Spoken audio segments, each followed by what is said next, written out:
Hey everybody, sorry, I was distracted. It's already turned into a dumpster fire here as usual. StreamYard's not working on my computer, so once again tonight I'll be working off my phone, trying to read comments and doing everything. But anyway, welcome. I hope everybody had an excellent weekend since we last saw each other. I believe it was Friday night we did a live stream. So I hope everybody is doing well. This is for anybody new here, this is our Missing Person Monday live stream. We do this every Monday. I do have the ball game muted on my TV, so trying to keep up with it. There's actually two games tonight. The one that's on right now is the Tampa Bay and the Lions. Right now the Lions are winning 21-9, just in case anybody would like to know. But anyway, like I said, I hope everybody is doing well. I hope you had a good weekend. I hope you had a good Monday. We all know how Mondays can be. But anyway, let me see who is here. Miss Doodle is here. Welcome, Doodle. Oh, hold on. Hold on. I have something special for Miss Doodle. If I can find it. Ma'am, any reason you were pushing 90? Southern Gal True Crime starts in 5 minutes. She's covering cold cases tonight. Oh yeah? I love that channel. Thanks, officer. Oh dang, that lady was Doodle. That just cracks me up every time I watch it. And Doodle, I don't know if she actually made that or whatever, but she sent me like 3 of those on Messenger the other day, and they are all so funny. So I just had to play. I was going to download all 3 of them, but I downloaded that one. So that is Miss Doodle's special video that she has there. I just love Miss Doodle to death. She is just a wonderful human. She's so funny. She's always so positive in her posts on YouTube and on Facebook. And she just brings a smile to my face and makes me laugh. Another wonderful human is here, Miss Barbara. Hello, ma'am. Good to see you. Once again, I apologize for kind of leaning into the camera right now, but I'm reading off my phone here. Miss Lisa Joe is here. Hello, Miss Lisa. Good to see you. Chris is here. Hello, sir. Good to see you. Matt Turner is here from Locks of Reunification. Please do check them out. I gotta start speaking slower. I can't talk. Please check out Matt and Miss Rose and that whole crew over at Locks of Reunification on Facebook. Do y'all have a YouTube channel too? Because I know sometimes Matt comes in under the name Locks of Reunification. So if you have a YouTube channel and I didn't know about it, I apologize. Somebody can throw the link in. We will definitely sub and check it out. They do great work over there. They do make lots of missing persons posters. They do a lot of cold cases, which I appreciate. Cold cases are my thing. They're close to my heart. We feature mostly cold cases here on my channel. So everybody do check them out if you do Facebook. Like I said, they might have I don't know, they may have a YouTube channel too. I'm not sure. Let's see, a new name, Sins and Secrets. Oh, it's Avery. It's Miss Avery. She says, hey, it's Avery, new channel. Excellent. We will check that out and sub. And I forgot what your other old channel name was. You'll have to remind me. I'm getting old. I can't remember things anymore. Miss Paula is here. Hello, dear. Welcome. Good to see you. See, I actually have 3 bars on my phone now. I might see if I can get StreamYard to come up again. It's just so much easier to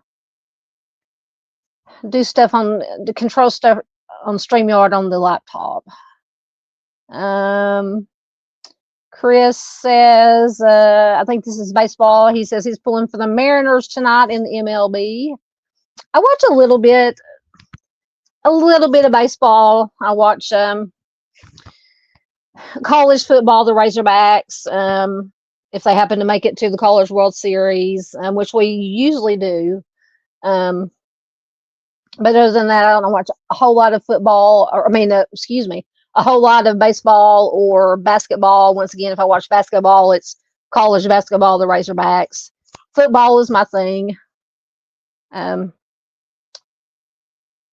Chris says in football, he's pulling for the Seahawks.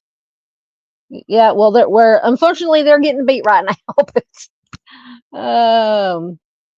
But there's still 11 minutes to go in the fourth quarter, and I can't remember who's playing in the second game. It starts at 9.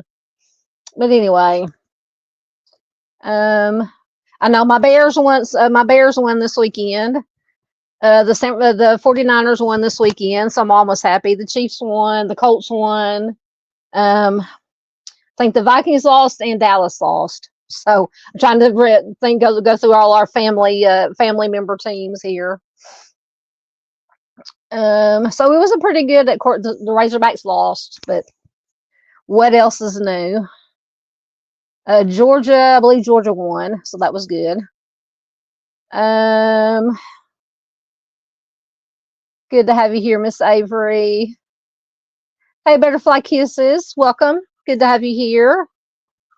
And I did finally see your message that you sent me on Facebook after you sent me the friend request under your name and told me who you were. So I apologize for taking so long.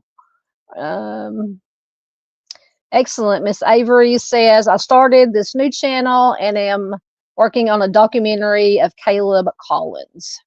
That name, I don't know if that's familiar to me. I'll have to look at that one. Oop, maybe StreamYard might be trying.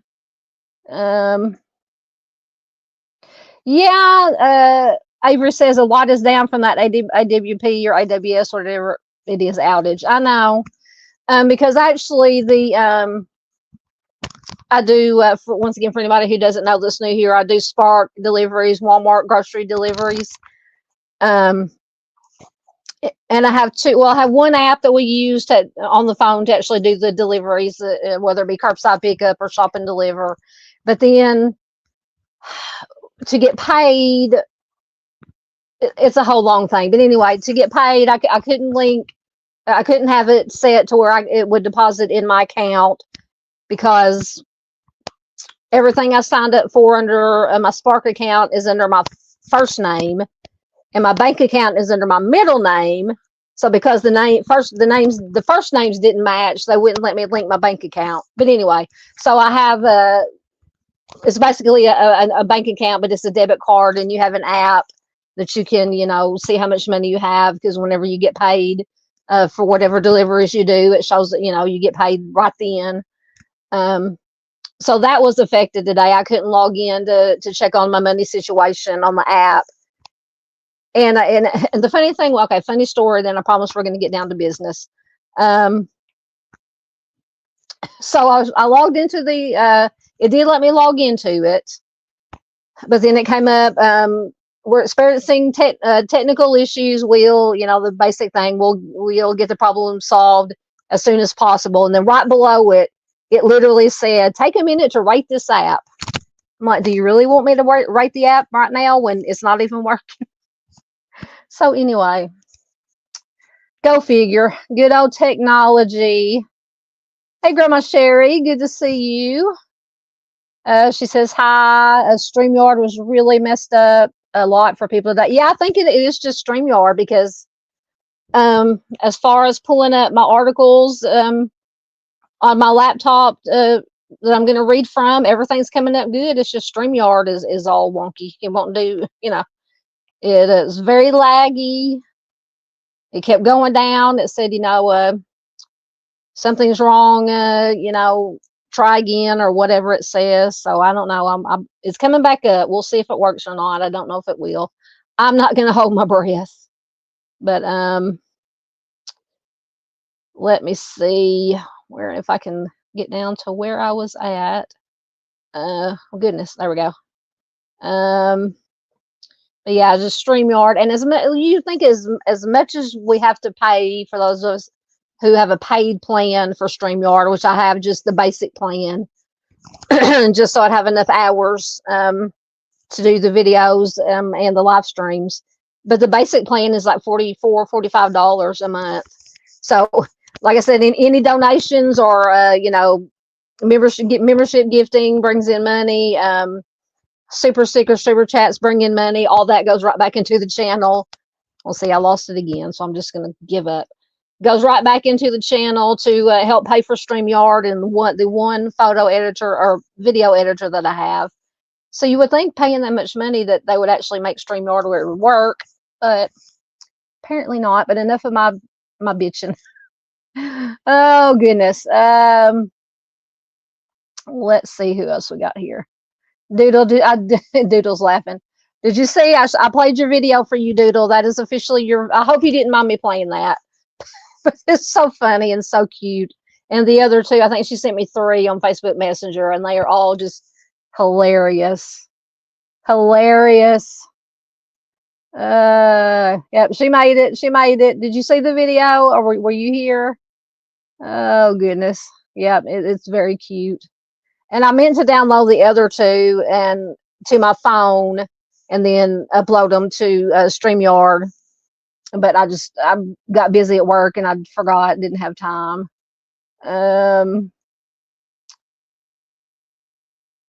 Absolutely. Oh, no, I don't want to put Miss Doodle in timeout.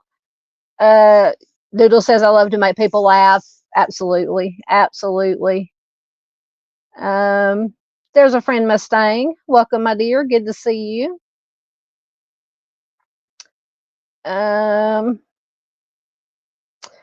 Hey, Black Knight 007. Where you at? There you are. Good to see you. Always good to see you here. Let's see. Once again, I apologize for leaning in. I had to switch hands. My hand gets tired. Thank you, Miss Doodles, putting in links to all these wonderful creators. Please check out Doodle. Please check out Mustang. Please check out Avery's new channel. Miss Paula. All the usual stuff. Miss PJ, I haven't seen her yet. She may pop in. Arctic Fox. I haven't seen Arctic in a while. I hope he's doing okay. And I think he's kind of taking a little break. I need to message him and see how he's doing. Yeah, definitely. If you can, Doodle says she was going to try to grab the Locks of Reunification link for Facebook. And once again, I'm uncertain if they have a YouTube channel, but I do know that once again, Matt has come in under the name Locks of Reunification, but he may have just changed, because you can change your username. on YouTube. Let's see. That's it. That's it. Yep, Avery's old channel, or the other channel was the Unnamed True Crime channel. Thank you for reminding me once again. You have to forgive the old person. I'm very forgetful. God. There we go. My stylus works a little bit better. Speaking of Miss PJ, there she is. Hello, ma'am. Good to see you. Yes, as always, do all the things. It's very much appreciated. It does help the algorithm, supposedly. Oh yeah, Doodle says her service is slow too, so bear with her. I know it's whole thing. Everything is messed up tonight. Even worse than usual. Trying to make it through comments, get caught up, and we will get started tonight. Last Monday we did. I've already forgot what we did. What we done. Indianapolis. And I was taking suggestions, still taking suggestions on cities to feature missing persons from, because we went through all the states and just feature missing persons from, each state. Excuse me. So I wanted to do something different and feature at least missing persons from at least one city in each of the United States. And I left my notebook over there. And so far we've done Birmingham, so Alabama's covered. We've done Wichita, so Kansas. We've done Kansas. Last week I believe we did Indianapolis, so Indianapolis is done. This week Chris has suggested New York City, so this week we're doing New York City, so New York will be covered. So once again, if I could reach my notebook, and I'm going to go in alphabetical order this time with the states. Last time we went by region, so I'm just going to make it easy and just go alphabetical order this time. So I'll have to look. I think Alaska, because we did Alabama, so ALAB. So Alaska should be next. So if there's any particular city that you guys who research missing persons, if there's any particular city or region even in Alaska that has a high percentage of missing persons, preferably cold cases, but we'll do, it doesn't matter. We'll do cold cases or New York cases. Put it in chat. If you're watching replay, thank you, replay crew. Put it in comments below. You can email me at southerngaltruecrime@hotmail.com. If you're on Facebook, you can send me a message on Facebook Messenger. But anyway, so I got behind once again with all that. Let's see. Once again, I'm using my fingers instead of my stylus. Has something sticky on it though. Oh yeah, I forgot. Yep, the Cowboys won. Yep. So Echoes was happy. The Cowboys won. And I was actually, depending on who the Cowboys are playing, as long as they're not playing my Bears, the Niners, the Chiefs, or the Colts, then I will usually root for Dallas. I just have to give my brother a hard time. Thank you, Miss Doodle. Got in the link for the Facebook for lots of reunification. Thank you, ma'am.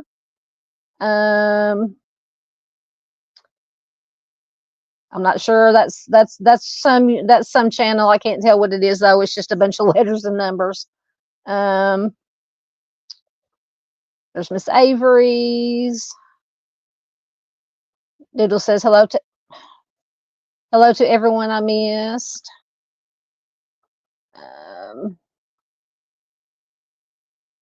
Okay, Miss Avery says Caleb Collins is the missing 1-year-old from Fayette, Alabama, that they discovered missing after his parents wrecked. He is deceased. Oh my goodness. So they know he's deceased. He's still missing. Actually, it's a case I haven't heard of. Thank you. I believe that is come on, Grandma Sherry's link. Bear with me, guys. We're fixing to get started.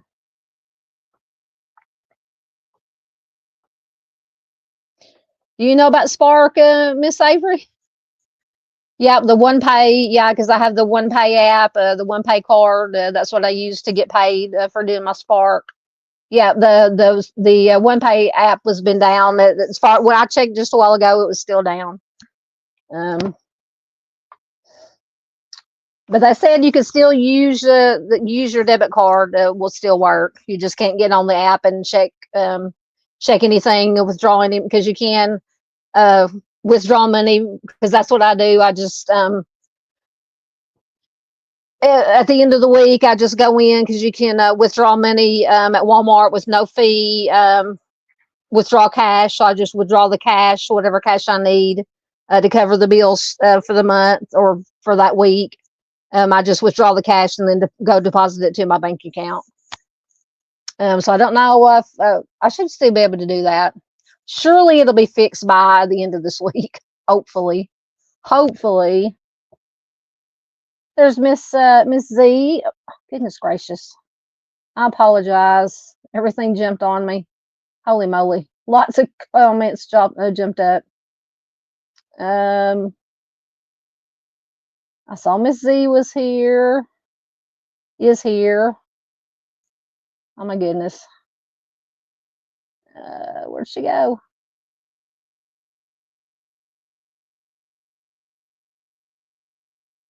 There she is. I think that's where I was. There is Miss Z from Trial Junkies United. Can't talk. I've got to slow down. Welcome, Miss Z. Please do check out Miss Z and Doc over at Trial Junkies United. They do a wonderful job. Miss PJ says, all business, no play.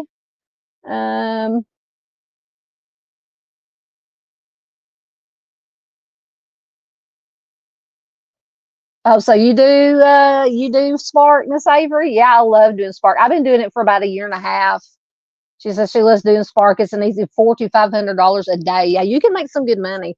You can make some good money. Now, I live where I am. It's a smaller town, smaller market, but I mean, we still get those. You know, I could have one or two good days and make my total that I need for the week, and sometimes for the month in a week if I have a really good week. So yeah, I love doing Spark. You can make your own hours. You can, I don't have to, unlike a job, that 9 to 5 job or whatever that you have to go to. If it's raining outside and I don't want to get out in the rain, or if it's snowing or icing, I don't have to go, get out and do it. If I'm not feeling good, I can skip a day and then make it up on another day. Work it, I can work whenever I want to. And every other job I've had, because I've worked 10 years of food service. I worked 10 years retail, actually, at the Walmart that I do Spark for now. And then went from that, and I did 10 years of home health caregiving. So all three are very high maintenance, high stress jobs. So now I enjoy this. I can just, almost zero. Maybe 1% stress level, if that ever. Make your own hours. Make decent to good money, enough money to pay the bills, and have maybe a little bit extra left over. So anyway, I love it. Y'all said I've been doing it about a year and a half.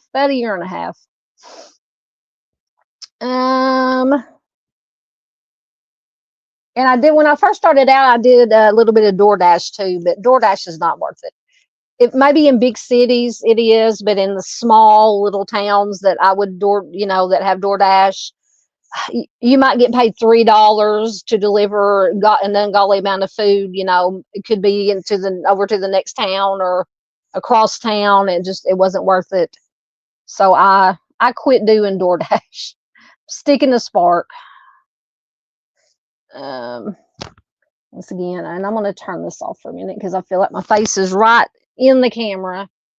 And then we'll get down to business, get caught up again. I just don't want to miss anybody. Want to make everybody welcome. Yeah, Miss Doodle says if she missed anyone's channel, please raise a toe and I will share your link. You scared me there for a minute, Miss Doodle. I didn't know what you were going to say that you wanted them to raise.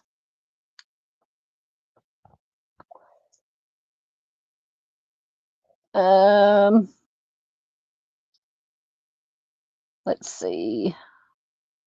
Grandma Sherry says Xfinity cable is part of the AWS problem. Yeah, I think a bunch of, and I didn't realize that apparently it's on, all this is owned by Amazon, right? If I'm correct.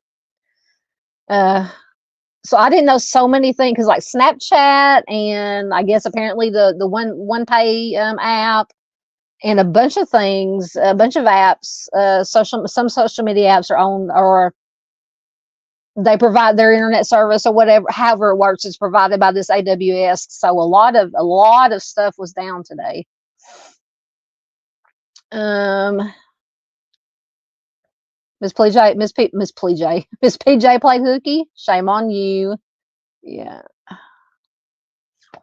PJ says her Canva school program is part of AWS. Telling you, Walmart and Amazon are trying to take over the world.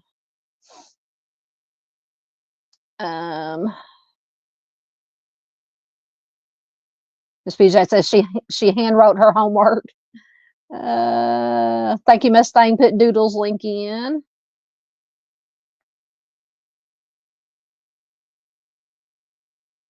Okay, you talking about locks? PJ or Doodle says they do, but they don't do a lot on the YouTube. I don't think. I will have to ask him. Okay, yeah, but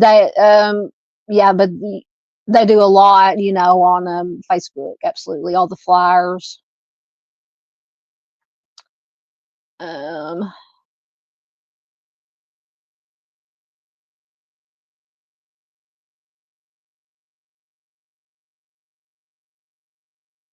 Oh goodness, Miss Avery says I have a few missing here in Alabama. One is my acquaintance, Brandy Crouch. Oh my goodness, I'll have to look at that. I hate to hear that.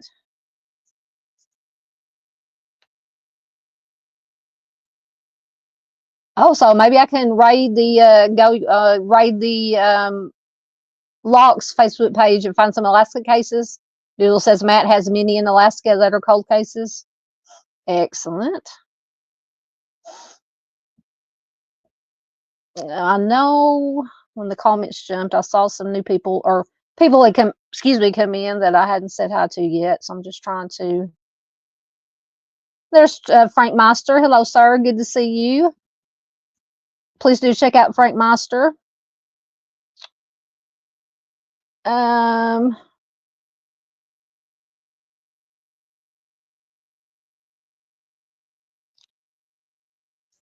Oh, so Miss Avery delivers Amazon too. She says, yes, I spark all the time when I'm not delivering Amazon. Yeah, here in Arkansas, about halfway between the little town I live in and North Little Rock, they it's probably been open maybe a year or so. An Amazon distribution center, I guess it is. Me and my brother, a baby brother, we're talking about, because they extra on, or Lord have mercy, I cannot speak. I can't use my words tonight. I guess around Christmas time, they hire on, you know, what they call holiday help, extra help for deliveries, or for, you know, to help get the deliveries out. And me and my brother, baby brother, were talking about maybe if we get hired on there temporary during the holidays and make some money, because he said he heard you can make some really, really good money just working the, you know, 2-3 months during the holiday times.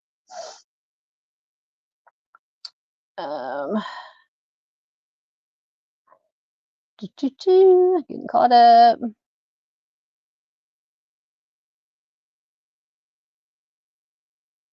It's good to see you too, sir.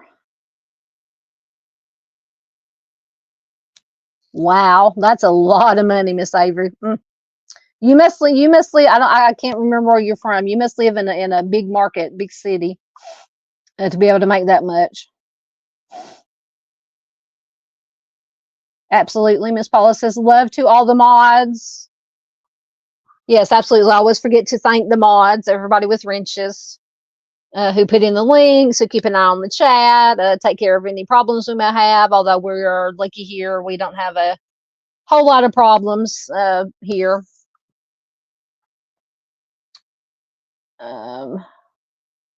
Yep, I love doing shopping orders. Miss Avery says, and when I do shopping orders, I'm fast and people move when they see me coming with a cart.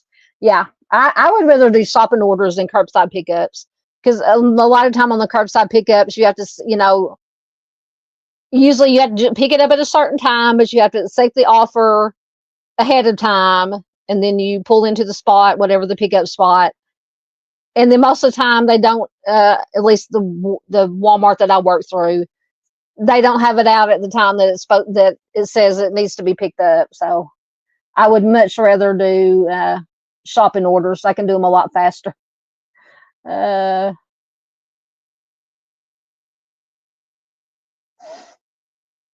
right. You talking about the AWS? As he says, they say it has been fixed now. I hope so. I hope so. Yeah,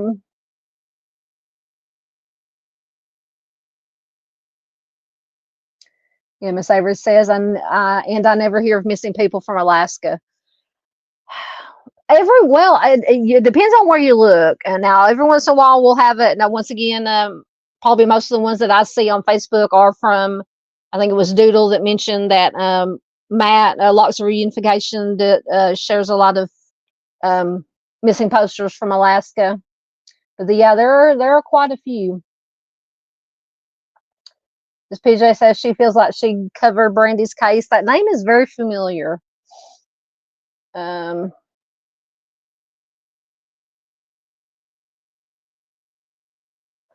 Miss Avery says she apparently doesn't like to work at Amazon during the holiday season.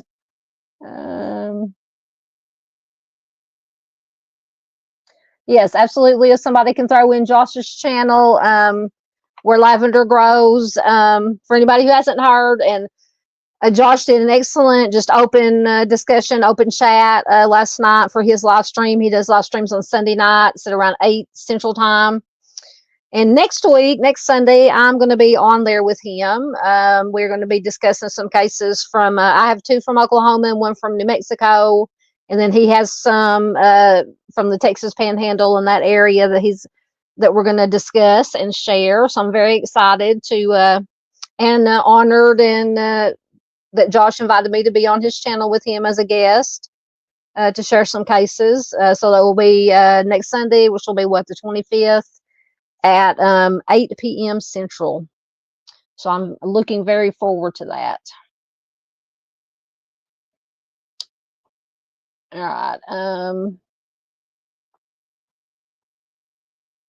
Goodness gracious. Just when I think I'm getting caught up, we really need to get started. Okay, I think I'm going to mark here. Get a case in, and then I will check on some more comments and welcome some more people in that I've missed. Need a drink right quick. Oh, I guess I need to put my slideshow up. That might help. Oh, excuse me. I didn't mean to slurp my drink like that. All right. So first, and I think I have 5 cases tonight. So first we have Elizabeth Bump. She has been missing since April 9th of 1993 from Staten Island, New York. Which I'm sure you guys know about New York City. It's 5 boroughs. So see if I can name all of them. It's Staten Island, Queens, the Bronx, Brooklyn. Oh my God, what's the last one? I know there's 5 of them. Anyway, there's 5 boroughs that make up New York City. So when it says like Staten Island or Bronx or Queens, it's all part of New York City. Anyway, enough geography from somebody who barely passed geography. Okay, so she's been missing from Staten Island, New York. She's a white female. She was just 23 years old at the time she went missing. She'll be 55 years old as of 2025. When she went missing, she was 5 foot 5 inches tall, 135 pounds, with brown hair and brown hazel eyes. She has a birthmark on her right leg. She was last known to be wearing a dark colored raincoat and a green-blue jogging suit.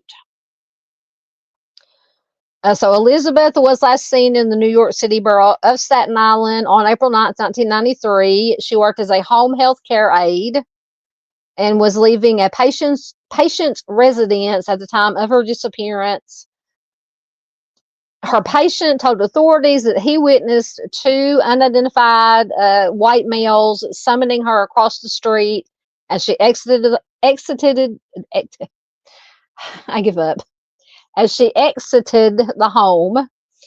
She has never been heard from again. Her 1986 Pontiac Grand Prix was discovered abandoned several blocks from the patient's residence on April 14th of 1993, which is 5 days after she disappeared. Authorities said that the vehicle had been wiped clean of fingerprints by the time it was located. There was no sign of Elizabeth at the scene. Elizabeth had previously lived with her sister Linda, who was married to convicted car thief Charles Corman, and I think I did include. I can't remember. I can't see my slide. I can't remember if there's a smaller picture up there. It is. I don't think I put it on there. Anyway, so sorry, I lost my place as usual. So Elizabeth's sister Linda was married to convicted automobile thief Charles Corman. He was released from prison in December of 1992, 5 months before Elizabeth disappeared. Corman initially assisted with the police investigation into Elizabeth's disappearance. It was rumored that he and Elizabeth were having an affair at the time she vanished. That has never been proven. Authorities began to re-examine Corman's possible role in Elizabeth's case in 1998 when Corman's girlfriend at that time suddenly vanished from New York City. Her name was Anna Marie Scavetti. She was romantically involved with Corman in the mid to late 1990s while he was still married to Elizabeth's sister, Linda. Corman had been arrested for DV against Anne Marie in 1997. Anne Marie's family believes that she did meet with foul play. There's been no sign of her since 1998. Authorities have not arrested anyone in connection with either Elizabeth or Anne Marie Scavetti's disappearances. Corman has refused to cooperate with investigators. There is no evidence of foul play in either case. Once again, that could mean there was no foul play or there just whatever happened didn't leave any evidence, obviously. Both cases remain open and unsolved. So if you have any information, you can call the New York PD at 646-610-6914. And I think I was able to find at least one article on all these cases tonight. One additional article aside from the Charlie Project information. Now, whether or not it will load will be a different story.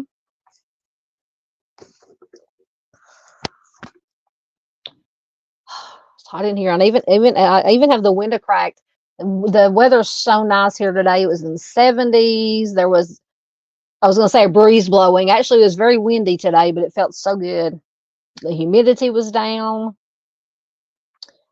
The article's not loading, so I'll check y'all's comments while we'll see if it'll load.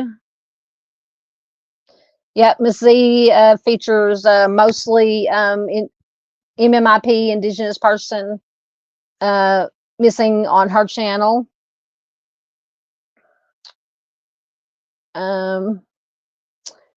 Miss Avery said Arctic covered Brandy's case. Excellent.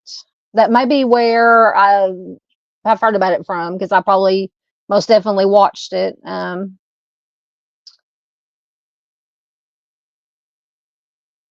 on, I don't know if it's going to load or not.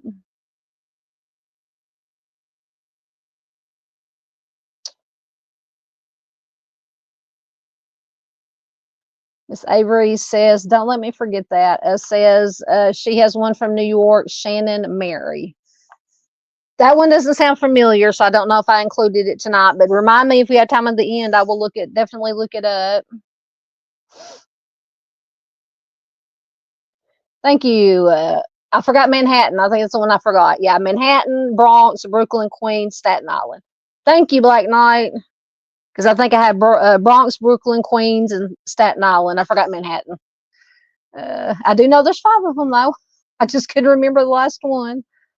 Yes, absolutely. So sad.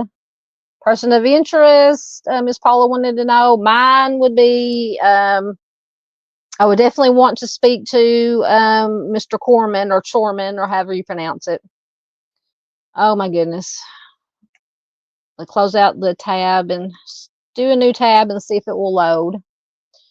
Chris says, sounds like Corman is a good suspect for these cases. Absolutely. Like I said, he would be my top of my list. Once again, I apologize for all the. It's always a dumpster fire of some sort around here, but tonight it's. Oh, it loaded. Okay. Hey, Miss Brady, welcome from Stolen Spirits MMIWG. Please do check out. They're on Facebook. They're on YouTube. She says, hello, sweetie, mods and chat. Hello back to you, Miss Brady. Good to have you here. I hope you're doing well. I hope Miss Nicole's doing well. Everybody over there, your team is doing well. Good to have you here.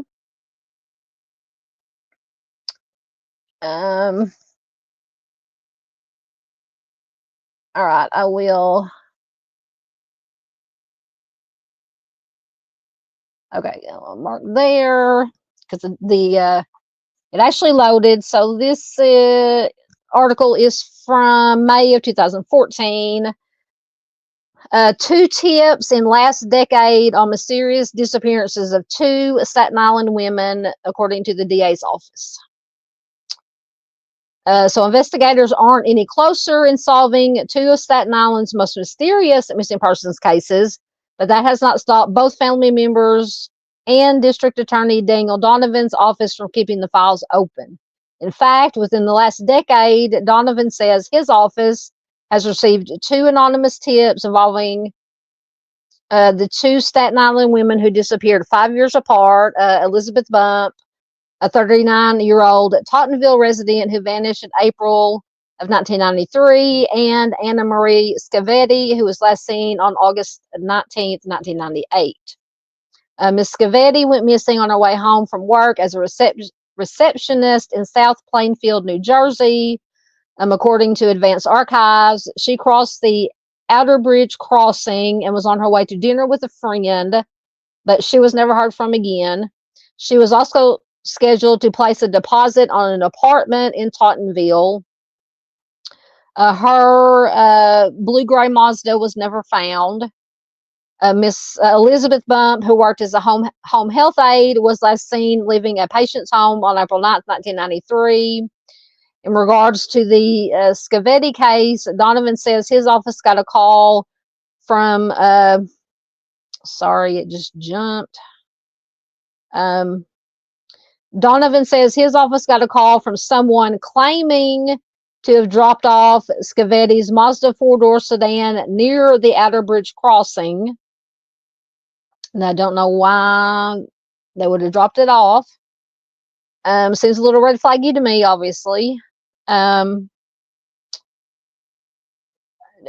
help from the FBI, the DA's office managed to recover some car parts, but none that matched Scavetti's vehicle. Now, I wonder why they just recovered parts.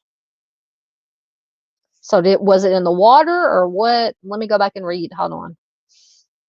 So they found it near the Outer Bridge crossing. I don't know what the Outer Bridge crossing is. But they said they found parts, car parts, but none that matched Scavetti's vehicle. Anyway, okay.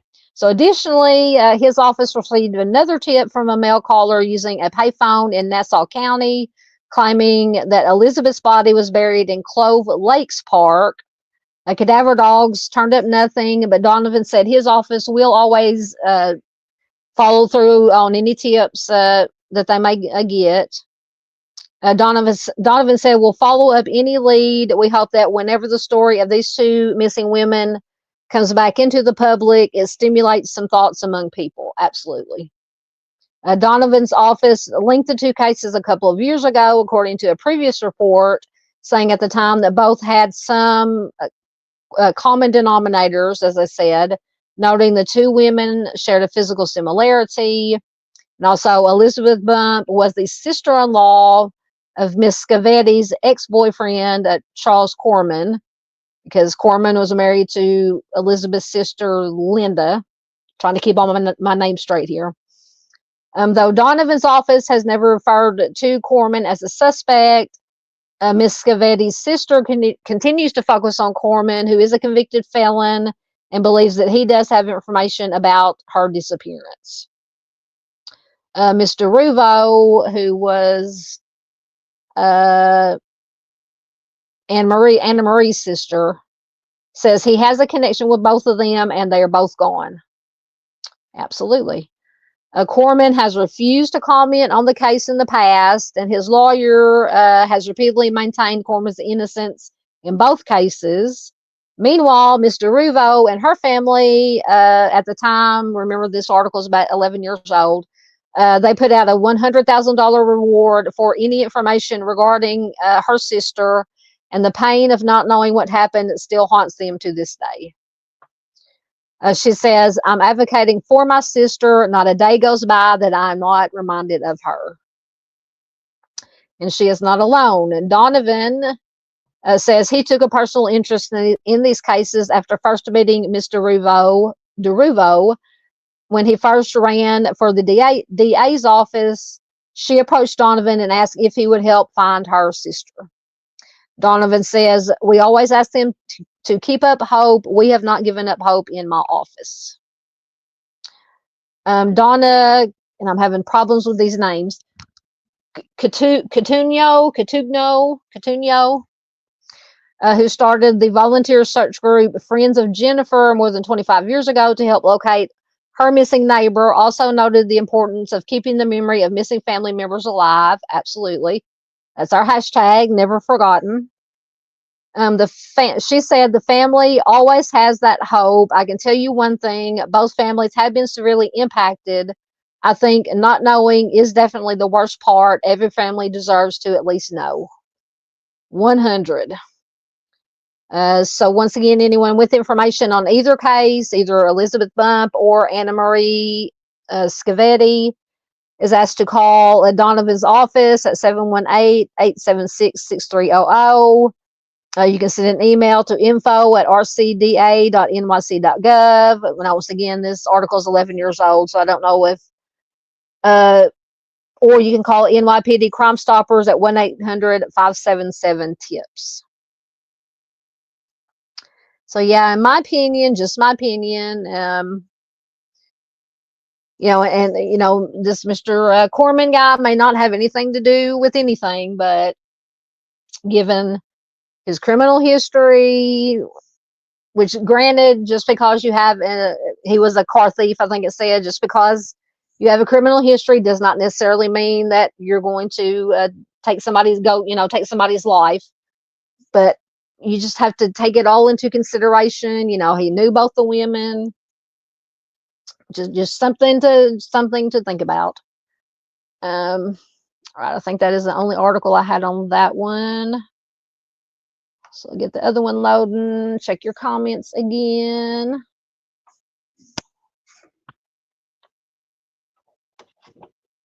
Thank you to everybody who is here. Let me see here. So unstar that one. Let me see. You're most welcome. Miss Brady says, thanks for always giving us a shout out. We appreciate it. Much love and respect.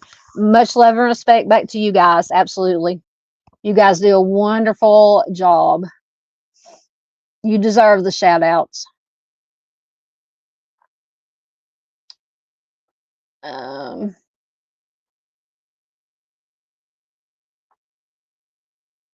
Miss Brady says she's going to, she'll be listening. Thank you, ma'am.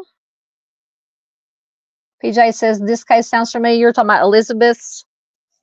Yeah, to me, when I was looking it up, it sounded familiar to me too, but I don't know. I perused and browsed through like the Charlie Project and on Facebook and disappearedblog.com, solvethecase.com. I browsed through so many and look at so many cases that I might have just, read the name and just the basic information on some of these. And maybe that's why they sound familiar. Okay, Black Knight says Outer Bridge Crossing is a bridge that connects Staten Island to Perth Amboy, New Jersey. All right, thank you, sir.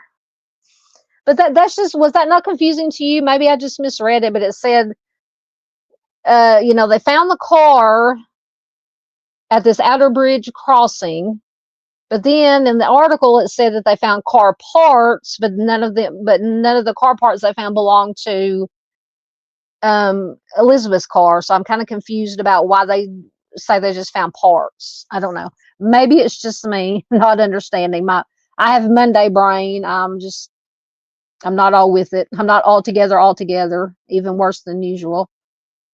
There's Lance Jones. Hello, our friend from Canada. We haven't seen you in a while. Good to see you, sir. Welcome back. I hope you are doing well. Good to see Lance.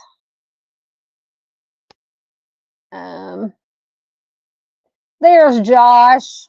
How you doing, friend? And I probably messing my camera up, my phone up.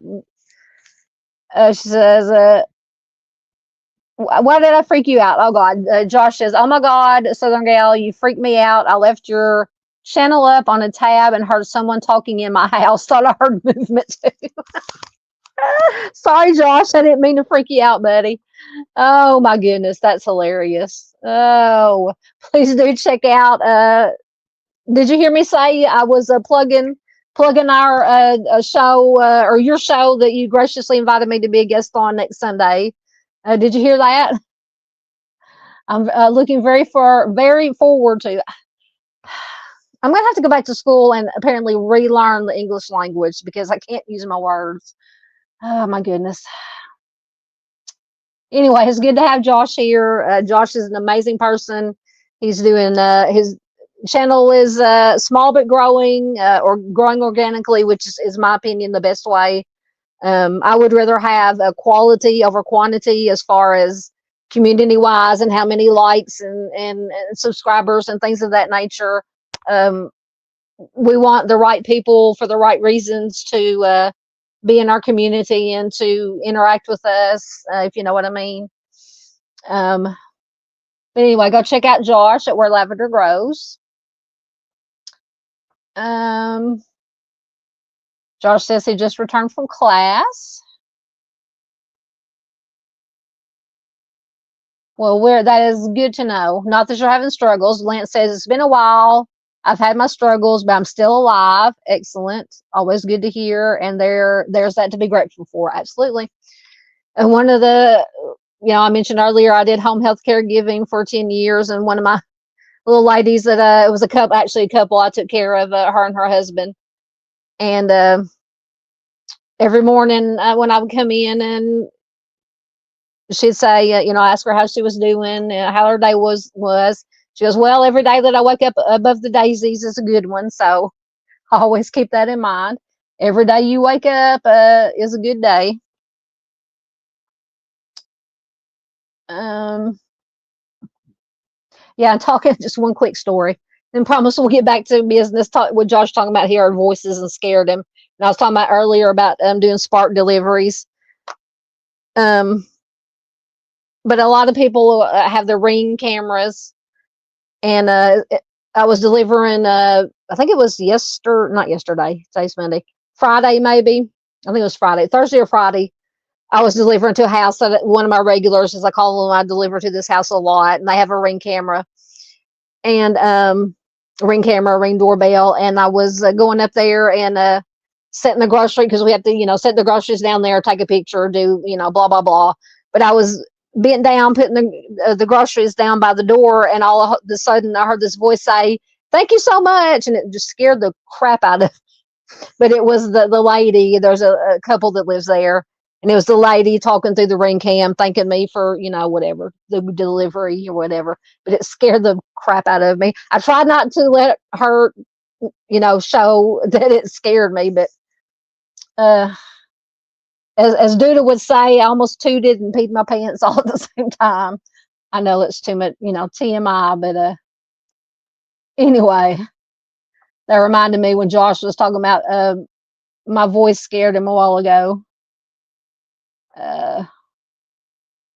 Let's see. Let me get caught up.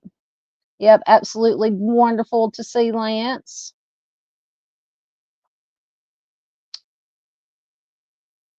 Josh says he was looking for a broom or a baseball bat.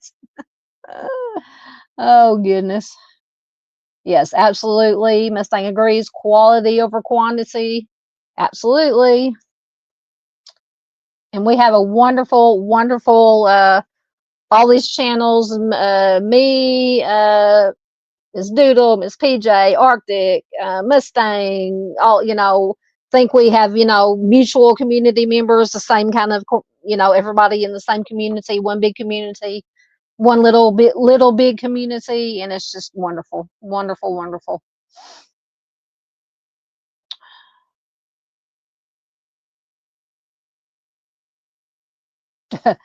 I understand. Ms. Z says, I have Monday brain after Thursday and Sunday live streams. Absolutely. Because, during football season, of course, if it's not football season, I'm usually out working, at least on Saturdays. But during football season, I do nothing but veg out Saturdays and Sundays, but veg out on the bed watching football. So my brain goes to mush. And then when I have to actually get it to start working again on Mondays to go back to work and to go back to life, get out of the house, it's kind of hard.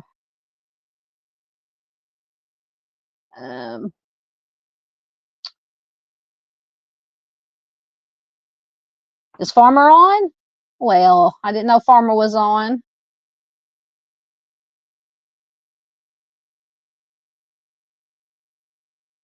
That's Julie's guitar. Good to see you. Guitar.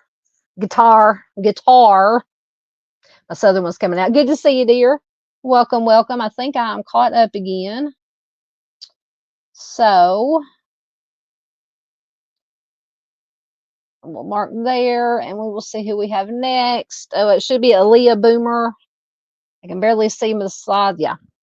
All right. So this is Aliyah Boomer. Oh goodness, dropping stuff. She has been missing since August 15th, 2015, from Brooklyn, New York.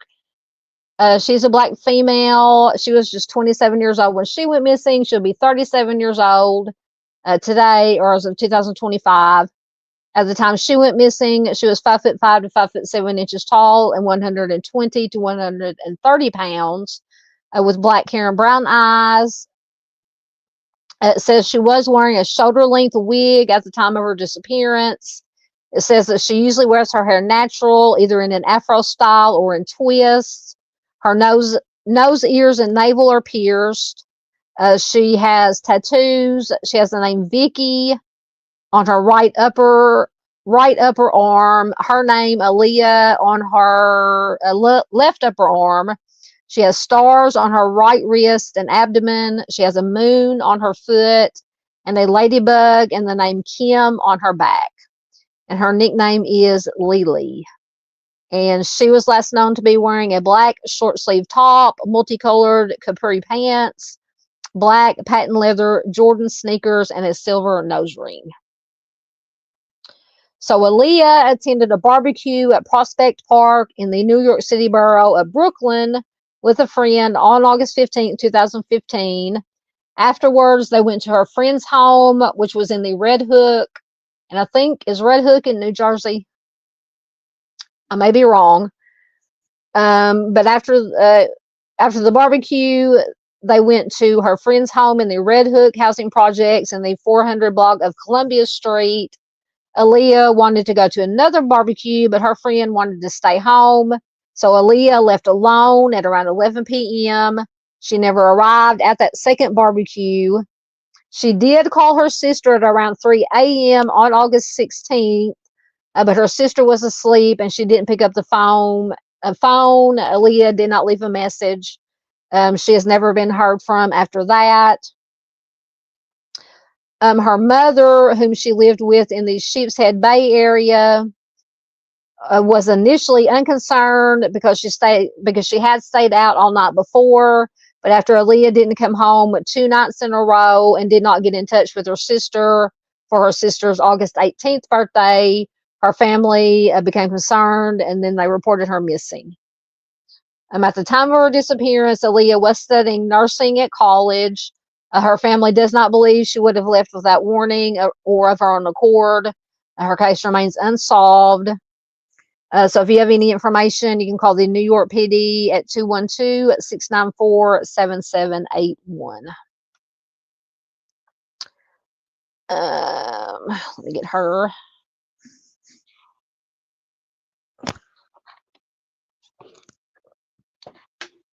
Once again, it may take a minute to load.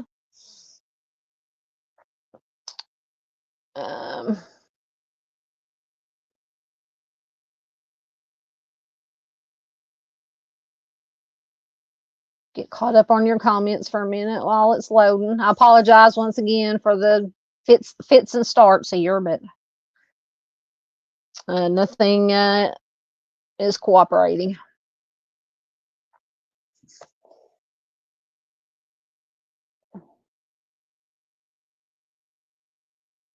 Thank you very much, Mustang. There is the link for Julie's guitar. Yeah.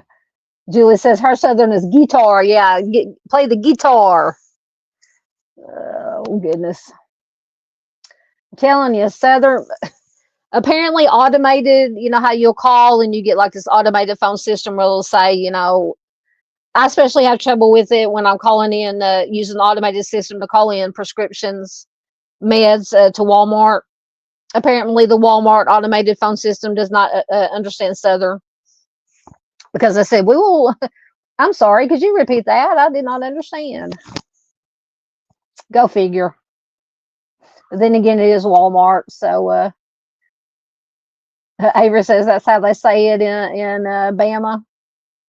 Oh, goodness.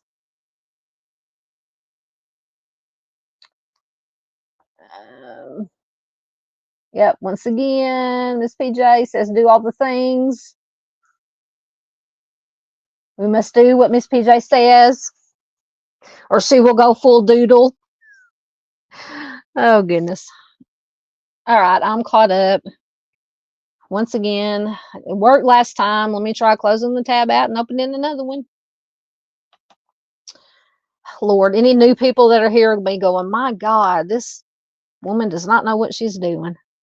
Technical difficulties. Anyway. Yeah, PJ says, yes, we must do. See, it works every time. I'll have to start remembering to close the tab out. Yes, we must do what Miss PJ says. Okay, so this article is from February of 2022. And it says the missing mystery letter could hold clue in Brooklyn woman's 2015 disappearance.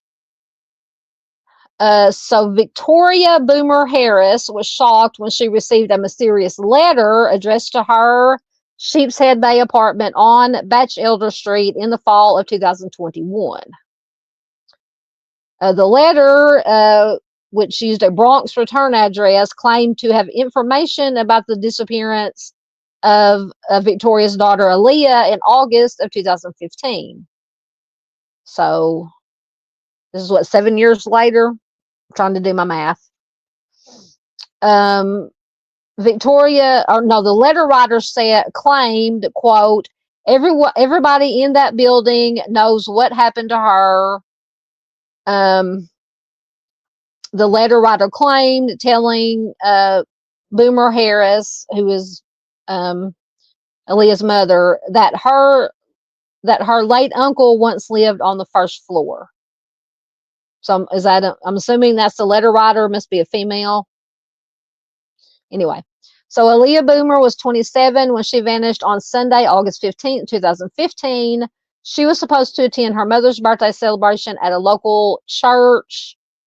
Her mother says, Sunday I called her, didn't get an answer. So her mom, who is a senior church pastor, says, so we started the service, and Lily, which is Leah's nickname, did not show up. As the family pieced together the events of Saturday into Sunday that weekend, they learned Aliyah, the youngest of four sisters, had gone to a barbecue in Prospect Park with her girlfriend. The two women had an argument and then went back to the girlfriend's house at 444 Columbia Street in Red Hook houses, and that is the last time anyone saw Aliyah. So I think after they went to the first barbecue, so then they went back to the friend's house, and then this article says they had an argument. Maybe it was just because I think it said in the Charlie Project information that Aliyah wanted to go to this other barbecue and the friend didn't want to go, so maybe it was just a little, not anything serious type of argument, So Zalima Hunt, who's one of Aliyah's sisters, says she was a very outgoing, happy person. There was no reason to go missing. Aliyah apparently tried to call her sister Vanessa at around 3 a.m. that Sunday morning, but that sister was sleeping and didn't hear the message until around 6 a.m. That morning. So Hunt said that Aliyah was studying to become a certified nursing assistant and was still living with her mother in Sheepshead Bay. And that's where this letter arrived. The letter writer said her uncle had been talking about his friend in apartment 2C, and it just says, quote, your family member. So maybe somebody's a family member of Aliyah's. Before he passed away, the writer claimed that the missing woman had been hanging around with a man and woman who lived on the third floor.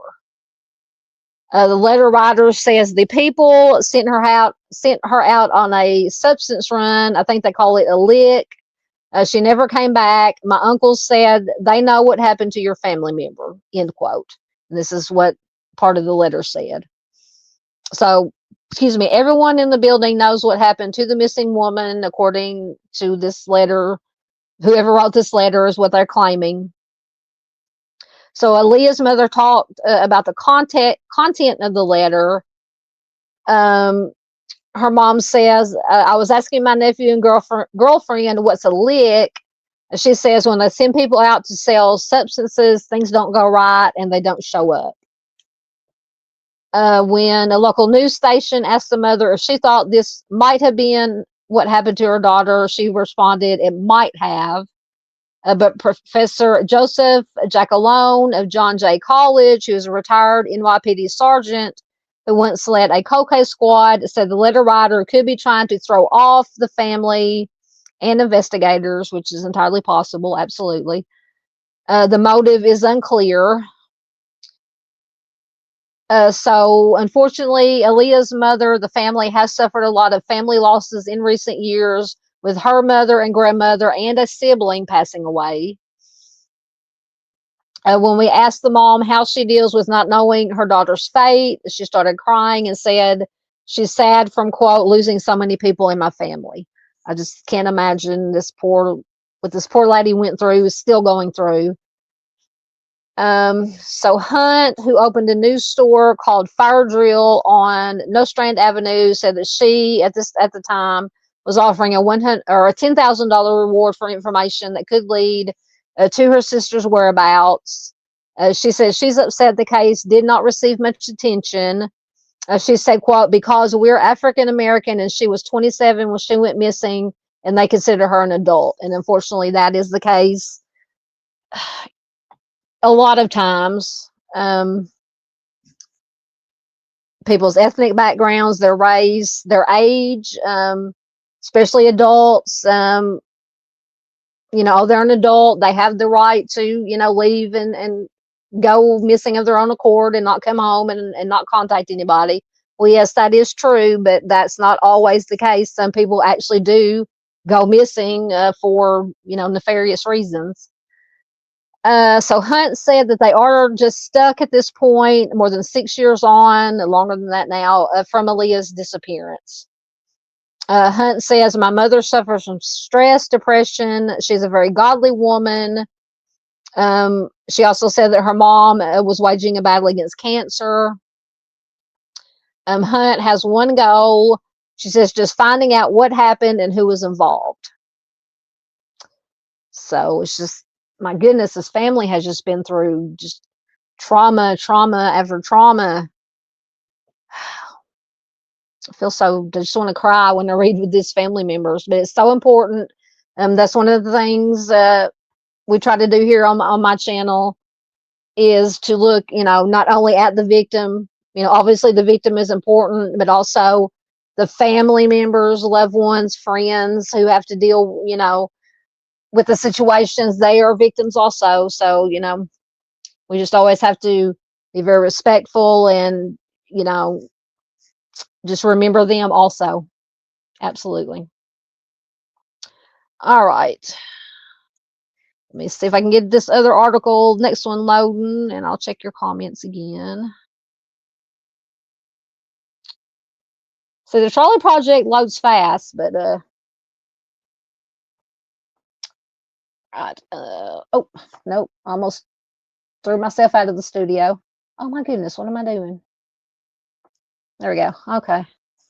Oh, goodness gracious. I'm gonna have to get my dumpster fire video out here.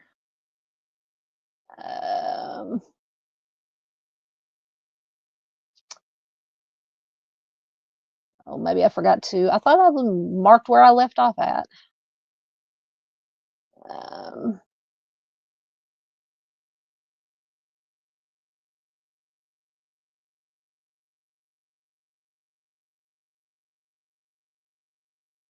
my goodness. Hold on. Oh, I'm having all kinds of troubles.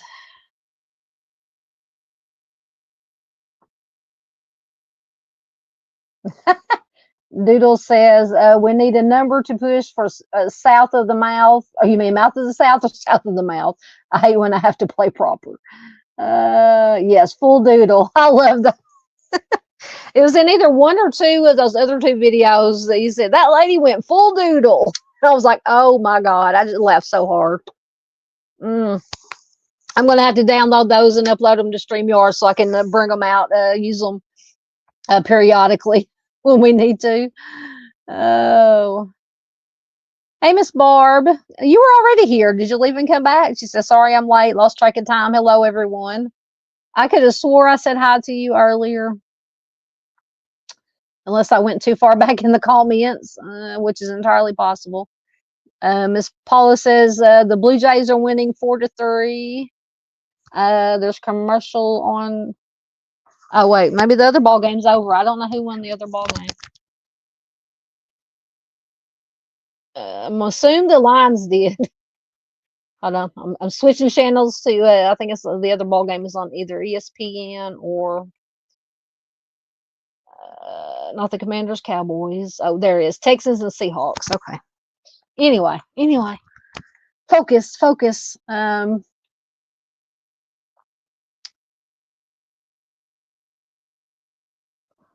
Miss Brady is back. She's been listening.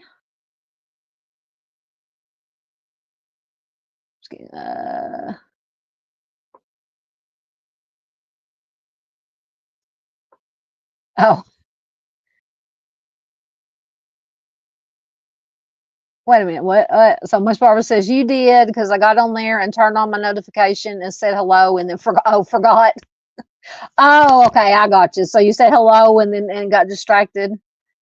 Hey, it happens to me too. All right, I am caught up and my article is loaded. Next we have a baby. Oh my goodness. The babies get me.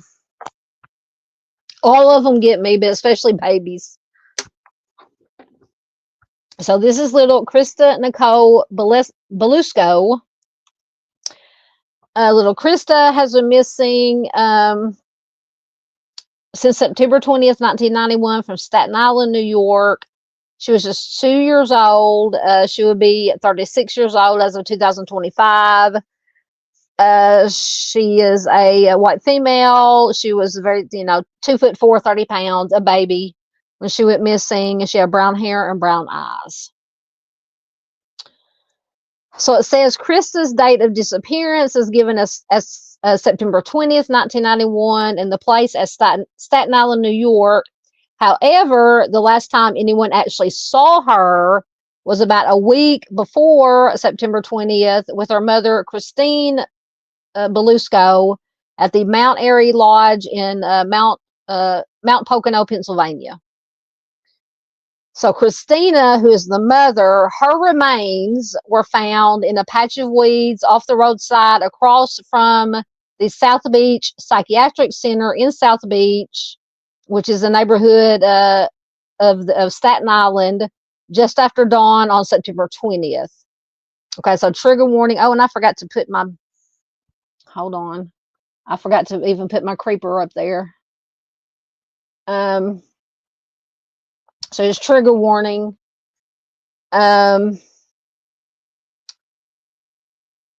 So Christine, the mother, she had been handcuffed. She had been struck 17 times with a hammer, and she had been strangled.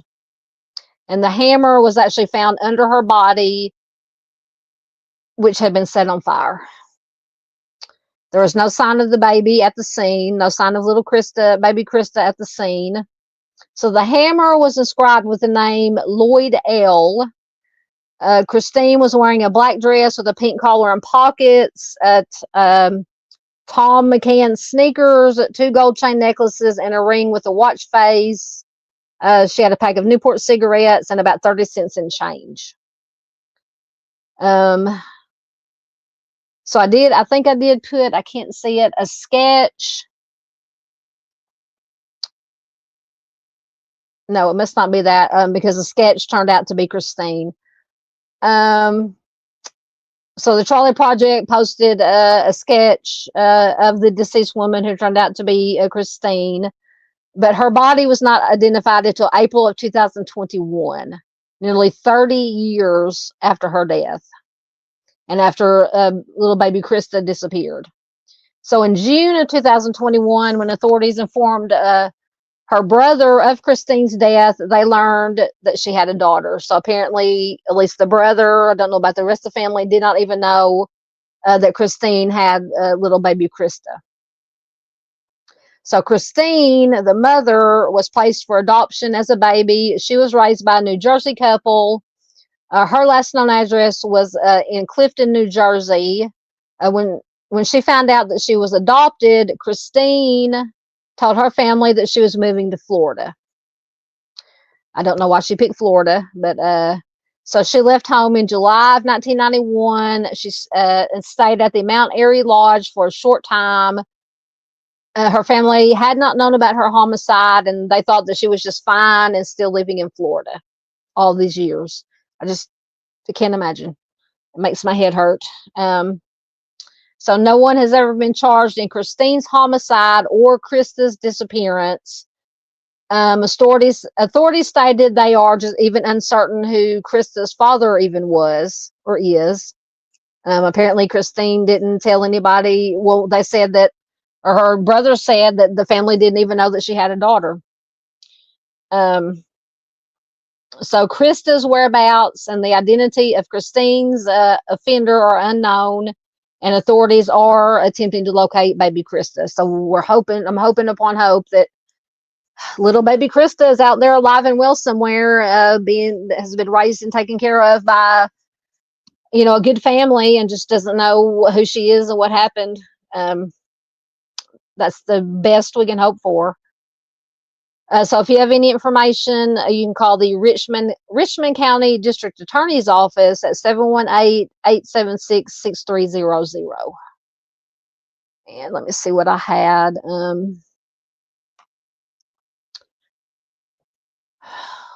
Oh, I forgot to close out the tab. Oh, it loaded.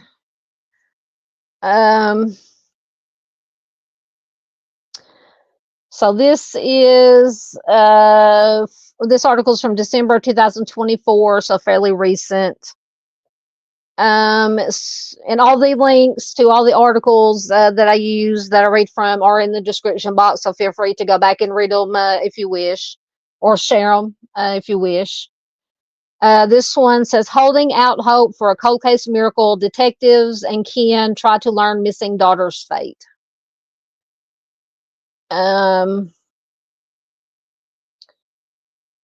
So several questions have festered in the minds of family, friends, and investigators in the ongoing search for a girl whose mother was found the victim of a homicide more than 30 years ago on Staten Island.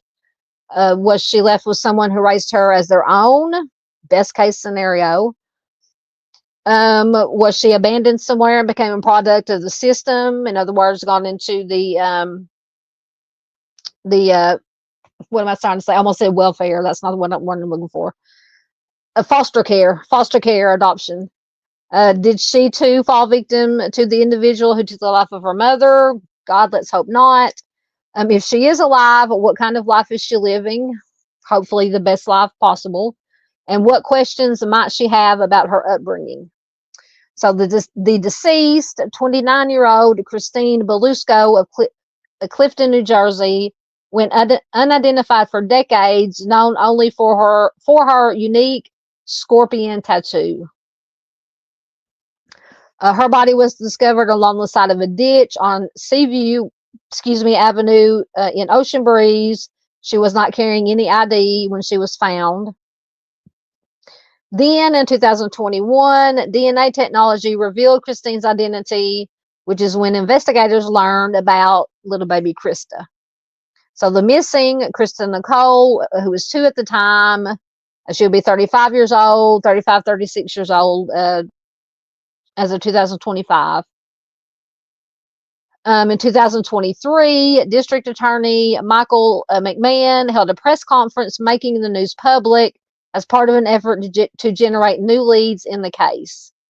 The update spurred a national media buzz, but still it remains unknown what became of little Christa.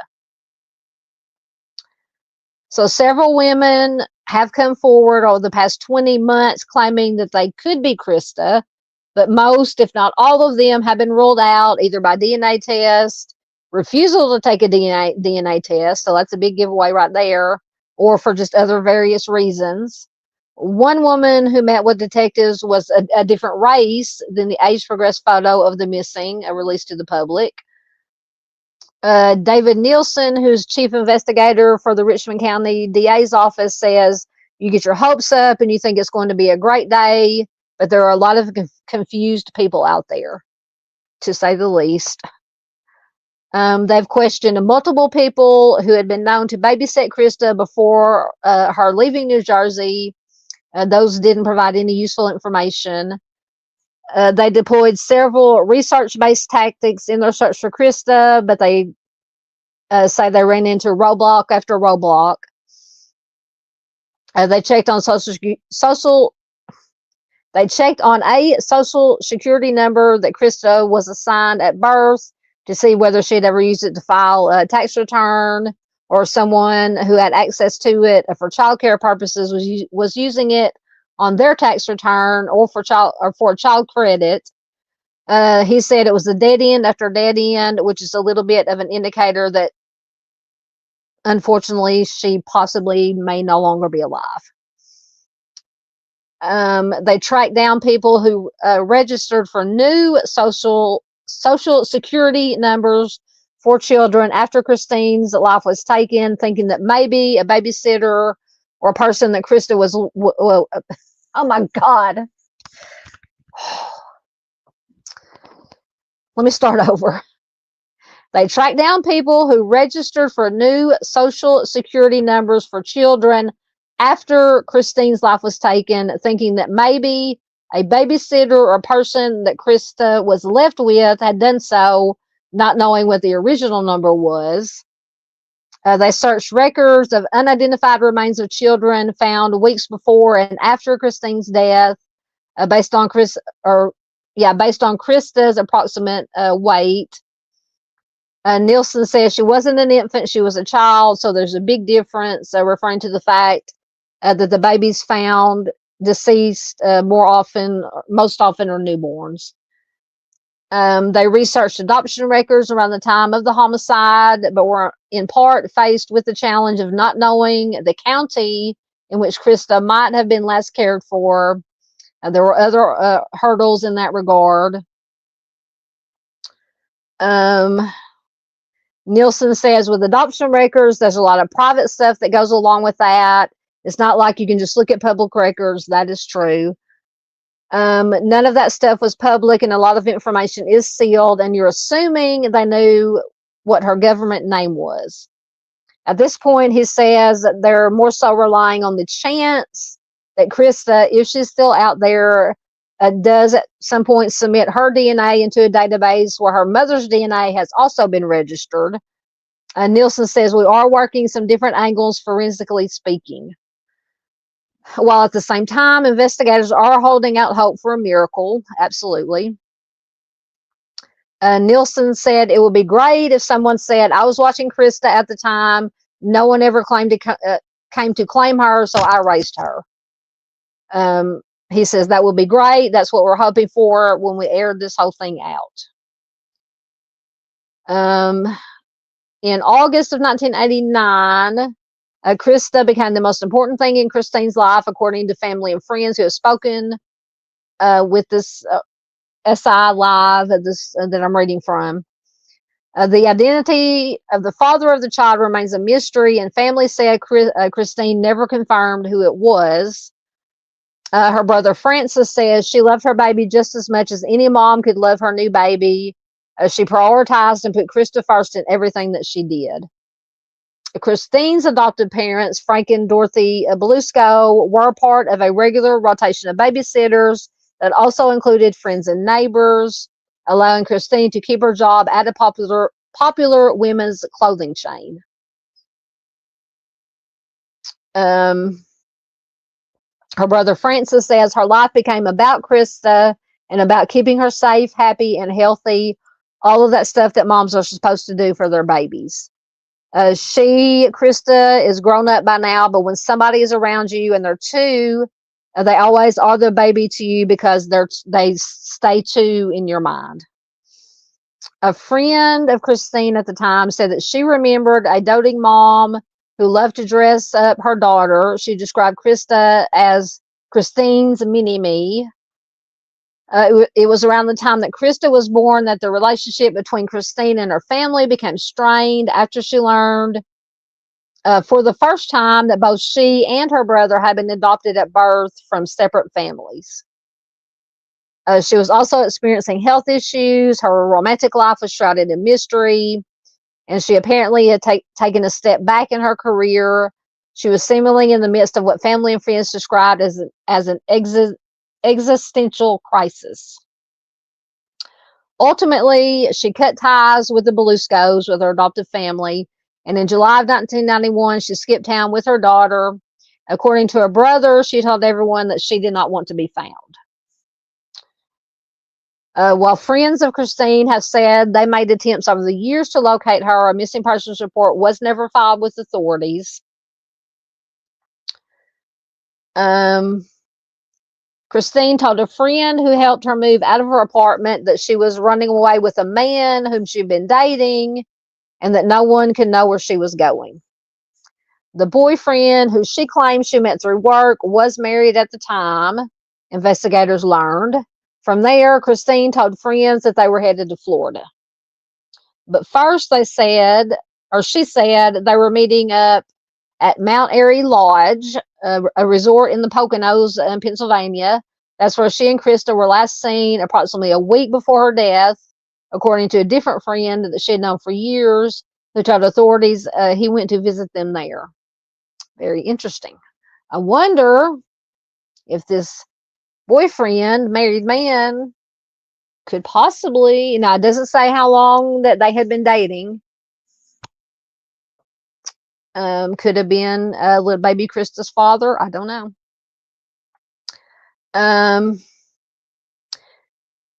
In November, NCMEC posted an article about the ongoing search for Christa. They released an age progression image of what she could look like today.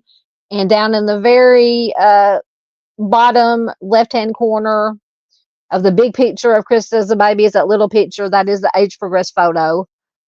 Angeline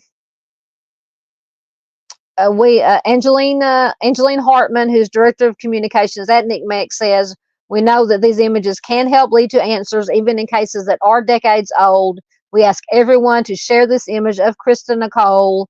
You never know who might have the key to bring her home." Absolutely.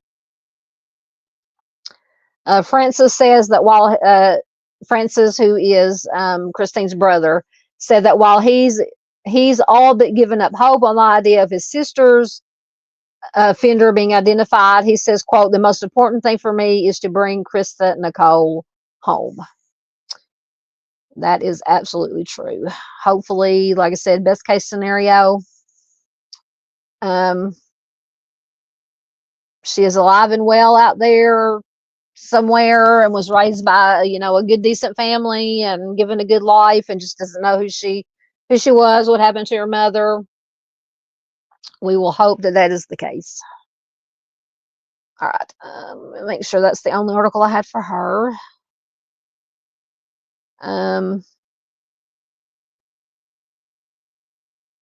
Let's see what this other one is. It might have, I don't know if it has any different information. So this one is from tnonline.com. It is from November 2024. Officials from NCMEC in Alexandria, Virginia, and the Richmond County District Attorney's Office, New York, continue to search for a girl who was last seen 33 years ago at the Mount Airy Lodge, Mount Pocono, when she was just 2 years old. In a press release, officials said Christa Nicole Belusko, missing since 1991, may still be alive. She was last seen with her mother, Christine, who's brutally, we went through what everything that was done to her. She was discovered on September 20th, 1991, in a vacant lot on Staten Island, New York. Despite efforts to identify her at the time, Christine remained unknown until 2021, when advances in DNA technology and genealogy confirmed her identity. According to Angeline Hartman, once again, she's the director of NCMEC, investigators have created this age-progressed photo, hoping it will generate new leads in the decades-old case. She says, "Our age-progressed images are critical tools for finding missing children who have grown into adults.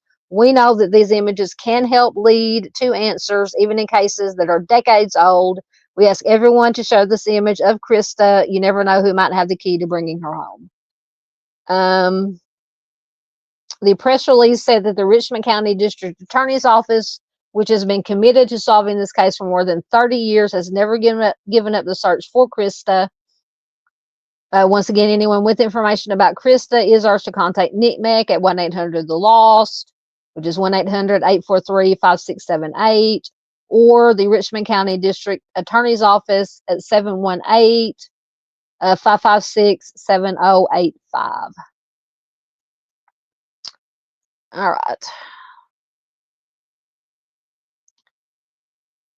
I'll get that loading and I'll get into your comments again. Oh my goodness. Goodness, what I do with my stylus. Oh, there it is. Okay.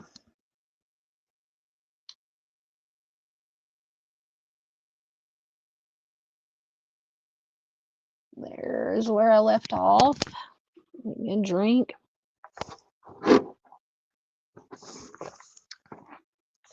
All right.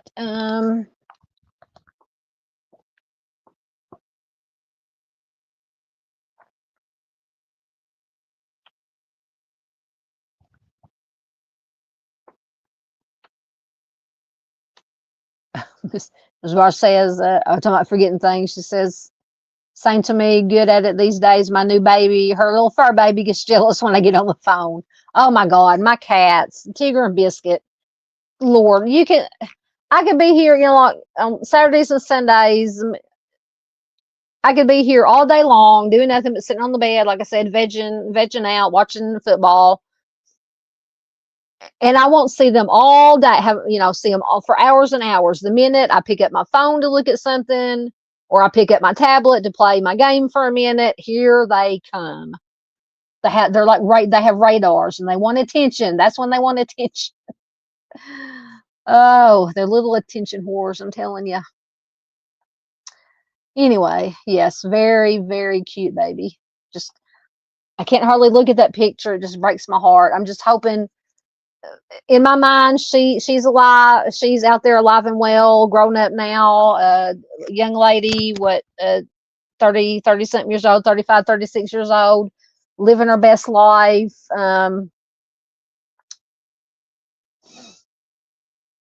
That's my hope. That is my hope. In my mind, that is what happened.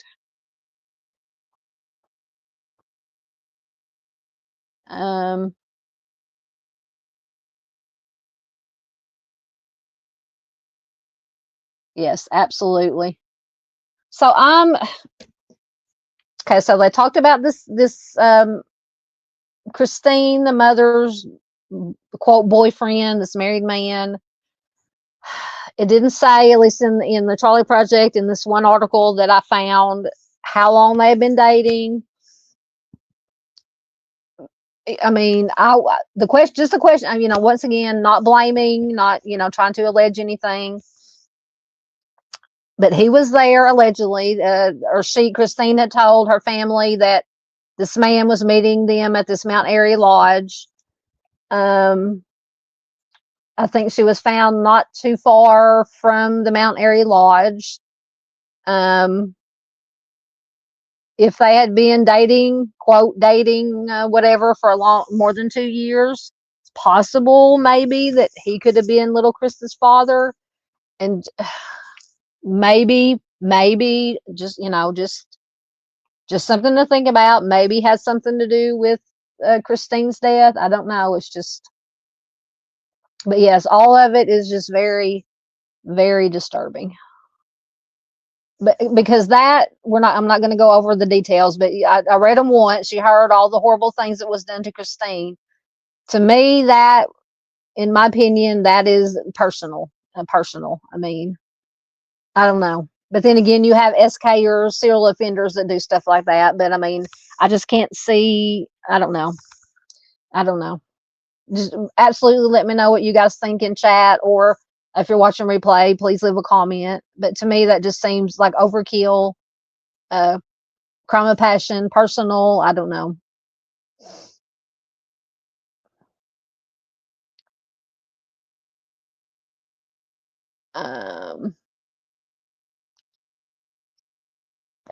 Thank you, Mustang. There you are. Absolutely. Miss Barbara says she feels me. About the animals, I'm telling you. Oh, my goodness. Hello, sir. Mr. Steve, the National Treasure, is in the house. How are you doing, Mr. Steve? We have a Mr. Steve sighting, and we did not even have to put up the Mr. Steve signal. Welcome, sir. It's good to have you. Always good to see Mr. Steve. We know we've been missing Mr. Steve, but we know he is out, boots on the ground, fighting the good fight, doing the good work, the important work. But it's always good to hear from Mr. Steve. And he says, the use of a hammer is very telling as to type of offender. I only worked one homicide where the weapon choice was a hammer and the victim was female. Really, absolutely brutal scene. Wow. See, now I would not think of a female using a hammer, but Mr. Steve is a professional. He's a former law enforcement, former CSI. For anybody new here who does not, if anybody, if you don't know who Mr. Steve is, what are you doing with your life? No. Really? No, the victim was a female. Okay. I thought you said the offender was a female. Yeah, the victim was female. Absolutely. So I just said my thoughts about it. Just seemed overkill, crime of passion, personal. Am I in the right ballpark or no? I mean, because I know, I mean, I don't know, with serial offenders, they usually do one. I mean, there's usually, I mean, they can use different, because a lot of people have the misconception that serial offenders just, they have one way that they take somebody's life, whether it be strangulation, stabbing, whatever, but they can use different methods of taking somebody's life. But when they do take somebody's life, it's usually just it's either strangulation, stabbing, GSW, asphyxiation. It's not a combination of things like Christine, because she was beaten with, I hate to say it again, I apologize. She was, let me go back. I think she was beaten with a hammer, hit with a hammer 17 times. I think she was strangled. Her body was set on fire. To me, that is, I don't know. It's just, it's a lot. It's a lot, obviously. So I don't know. But as always, we always appreciate Mr. Steve's words of wisdom, true words of wisdom. Like I said, he is the professional. He knows what he is talking about. So it says the weapon of choice was a hammer. The victim was female. Absolutely brutal. I just can't imagine the things that, God bless you, Mr. Steve, for the things that you and other, anybody who works, first responders, law enforcement, firefighters, EMTs, paramedics. I mean, just God bless anybody who has to see those kinds of things. Absolutely. Thank you, Miss Doodle. There is the link to True Crime Web.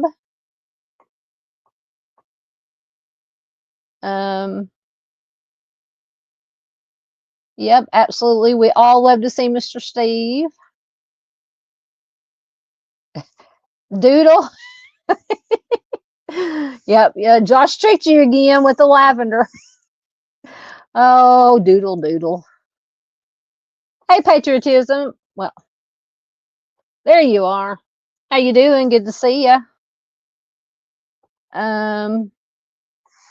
Yes, Josh says he has split personalities. Oh goodness. For once again, anybody who's come in late, Josh has graciously invited me to be a guest on his next Sunday, the 25th, his live stream. I'm going to join him. We're going to talk about some cold cases from Oklahoma, New Mexico. He has some from Texas, excuse me, not Texas. Texas Panhandle, that general area. It's going to be, I'm looking forward to it. It's going to be a lot of fun, a lot of good information. I'm going to do my best to give the information about my cases and try to interject some semi-lucid commentary. Not promising anything, but anyway, I will do my best. Yeah, see, Mr. C says, hello, everyone. Name on hammer. See, and I don't know, they did not mention, at least in this article, and I think this was about, that article I read was about the only article I found. I'm on to research it some more. Yeah, it had Lloyd L on it. They never mentioned, law enforcement never mentioned, at least in that article, anything about the name on the hammer. I think that would be the first thing I would be checking.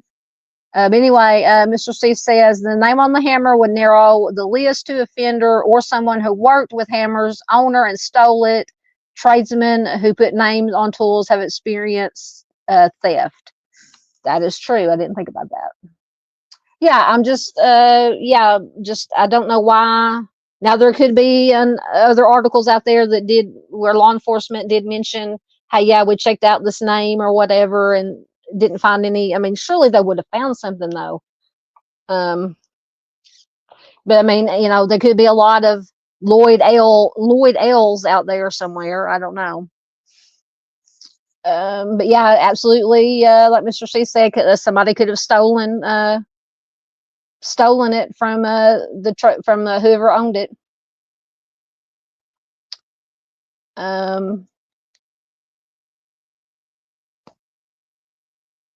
Oh, who are they playing? Miss Paula says. Miss Paula says for the first time it will be a true World Series. The Blue Jays, is that Toronto, are officially going to the World Series. Do they know who else is going, or are they still playing for the other? I don't keep up with baseball, honestly. Yep, everybody's saying hello to Mr. Steve.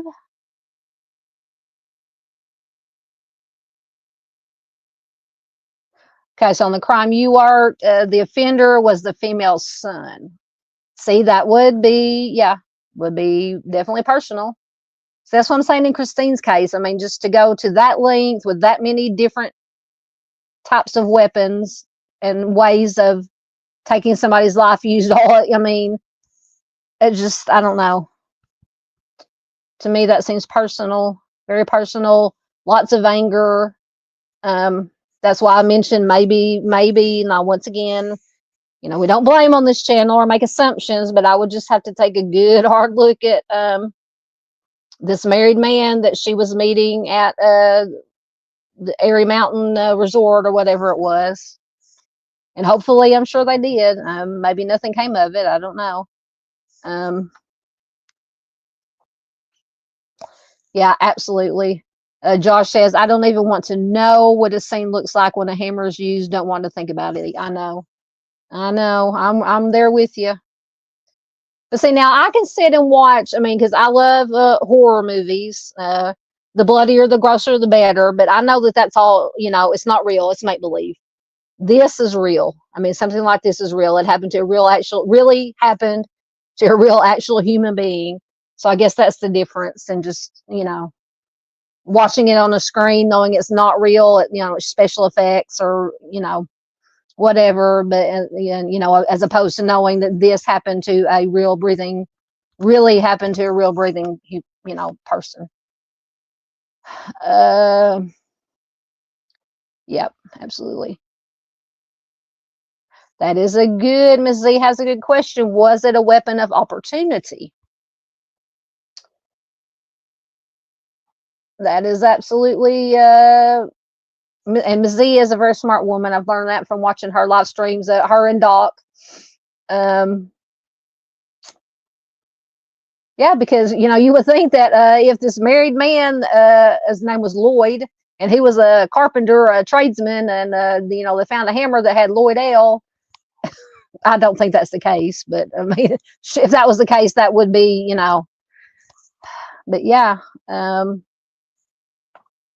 it could have been that they were having this lodge or whatever they were staying at was doing renovations, repairs.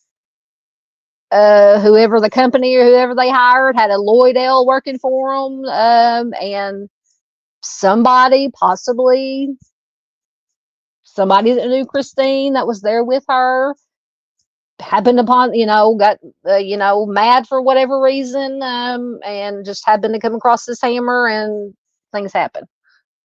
Possibility, absolutely, in my opinion.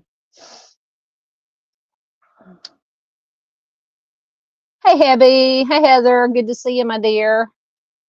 How are you doing, ma'am? Good to see you. Sorry, I've got too many things in my hands over here. It's always good to see Heather.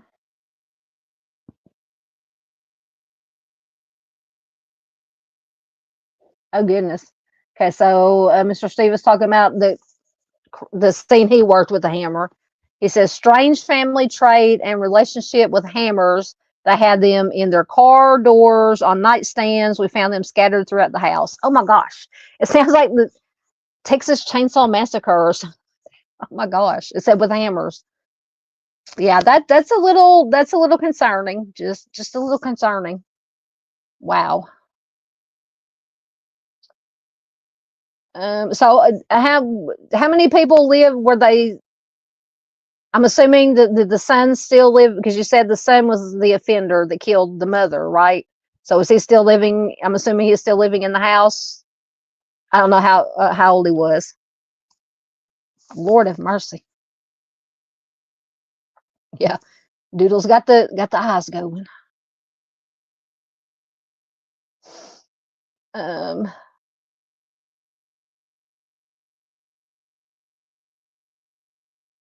yeah, that is true. Josh says last time Mr. Steve was here, he had a session with the counting fingers and toes. That's when we were talking about what the Mandela effects, and now it's hammers. Yeah, now it's hammers this time. Oh goodness.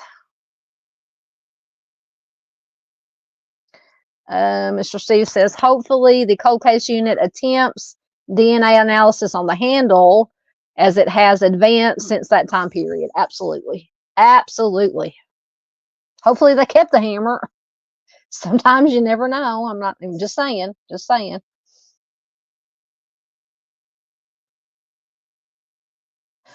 That is true. Ms. Z says we have seen women delete other women to get a baby. I hadn't thought of that angle, but absolutely. Absolutely.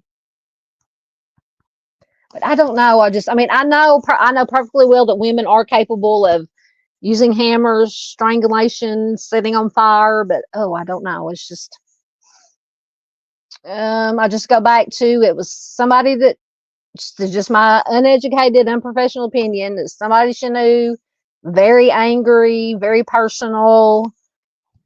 I don't know. I could be totally off base, but Doodle says, I don't know, but now my hammers are going in the safe. Absolutely.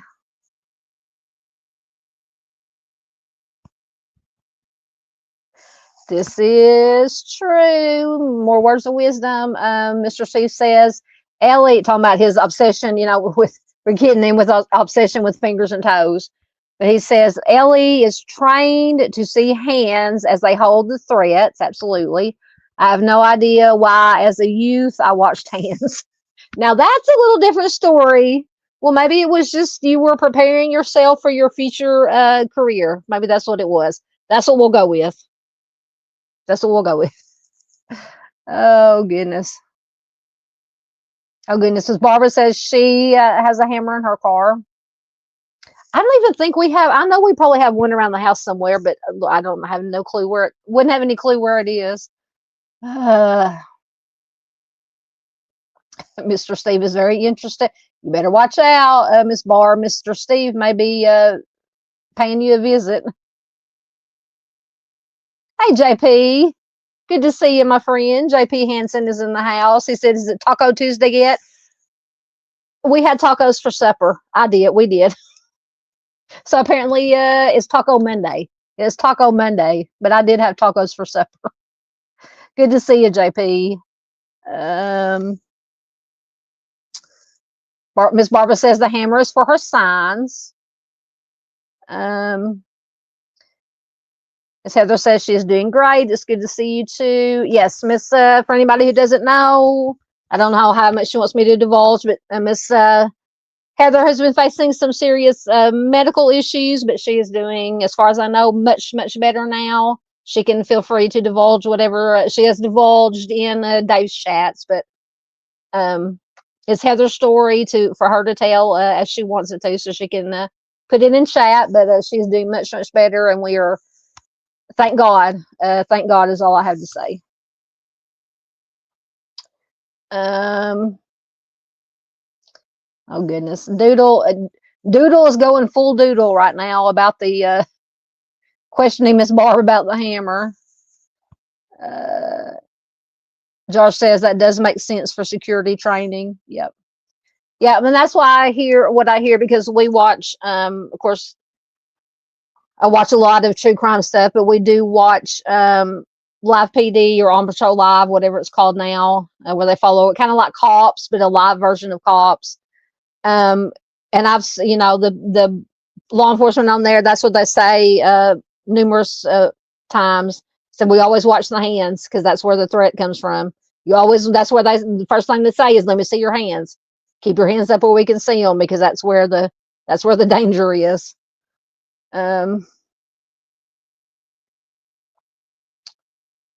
get caught up and we will move on to the next one. Thank you very much. Miss Doodle got JP's link in there. JP says it's Enchilada Monday. Enchilada sounds good too. Ooh, Heather had Arby's Monday. I love me some Arby's, and there's not an Arby's around here. I have to drive about, if I wanted Arby's, I'd have to drive about 30 minutes, either to North Little Rock or to one to a, up north to a town to get Arby's.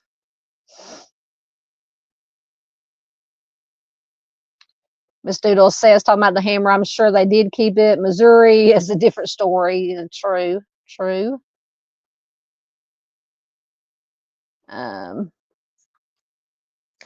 Absolutely. Miss Z says rage can cause people to do horrific things to each other. Absolutely.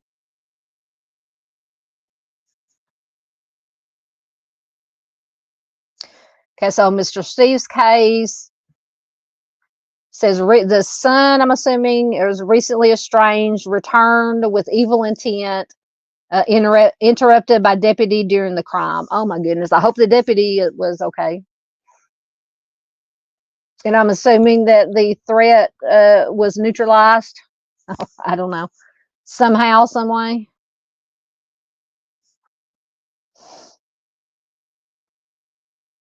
This is true. Josh says rage doesn't necessarily have to be personal, correct?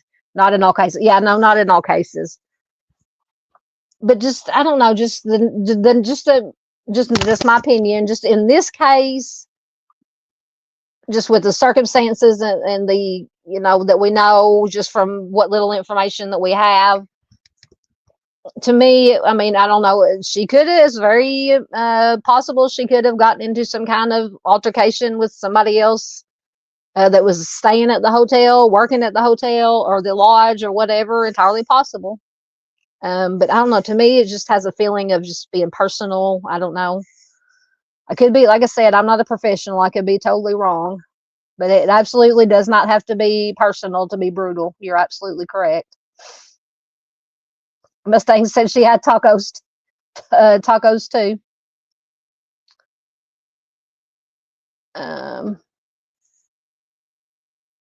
Yes, Miss Heather is in remission from cancer right now.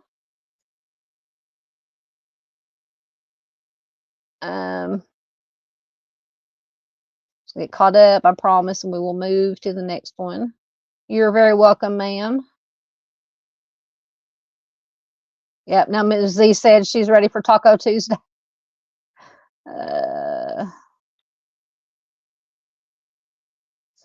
That's a good question. Josh is asking Mr. Steve, has an offender ever used that default training about the hands to their advantage? Good question. Matt's back. I know he was here earlier. Maybe he checked in and he's back. Good to have you here, Matt.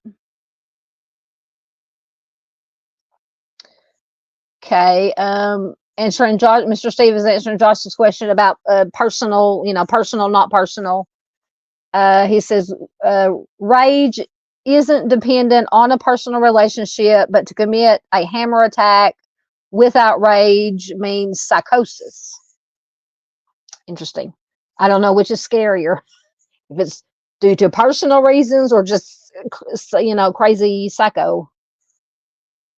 So, Mr. Steve, what is your opinion in this case? Do you think it was personal or just some random, as you say, psychosis, something, or, like I said, she could have got into an altercation with somebody who was staying at the lodge, who worked at the lodge, whatever the case may be, for whatever reason. Just would be interested to know what your thoughts are on this one.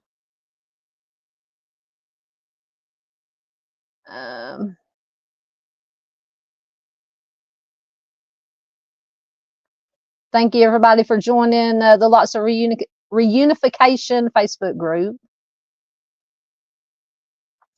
Okay, so Mr. Steve, going back to his case, says deputy was unaware of the homicide and was doing a welfare check on the female, saw the offender running from the scene, was able to apprehend after 3 fights in the woods. Oh my goodness. Hero without a doubt. Absolutely. Absolutely. God bless that deputy. God bless everybody who was involved in that.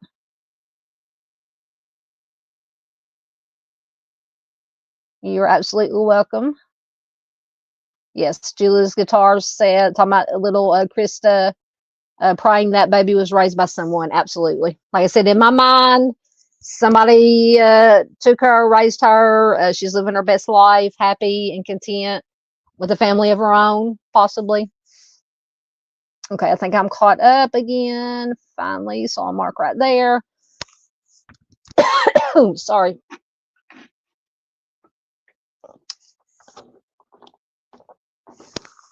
I don't know why my throat is so. But now, first we went through the cutting of the crops, which you have all the chaff and stuff and that irritates everything. But then now, after they cut the fields, they burn off the fields, so then you have all the smoke in the air. And I think that's what's irritating everything. Anyway, all right, enough of my problems. That's not why we're here. So this is Judith Ann Brown.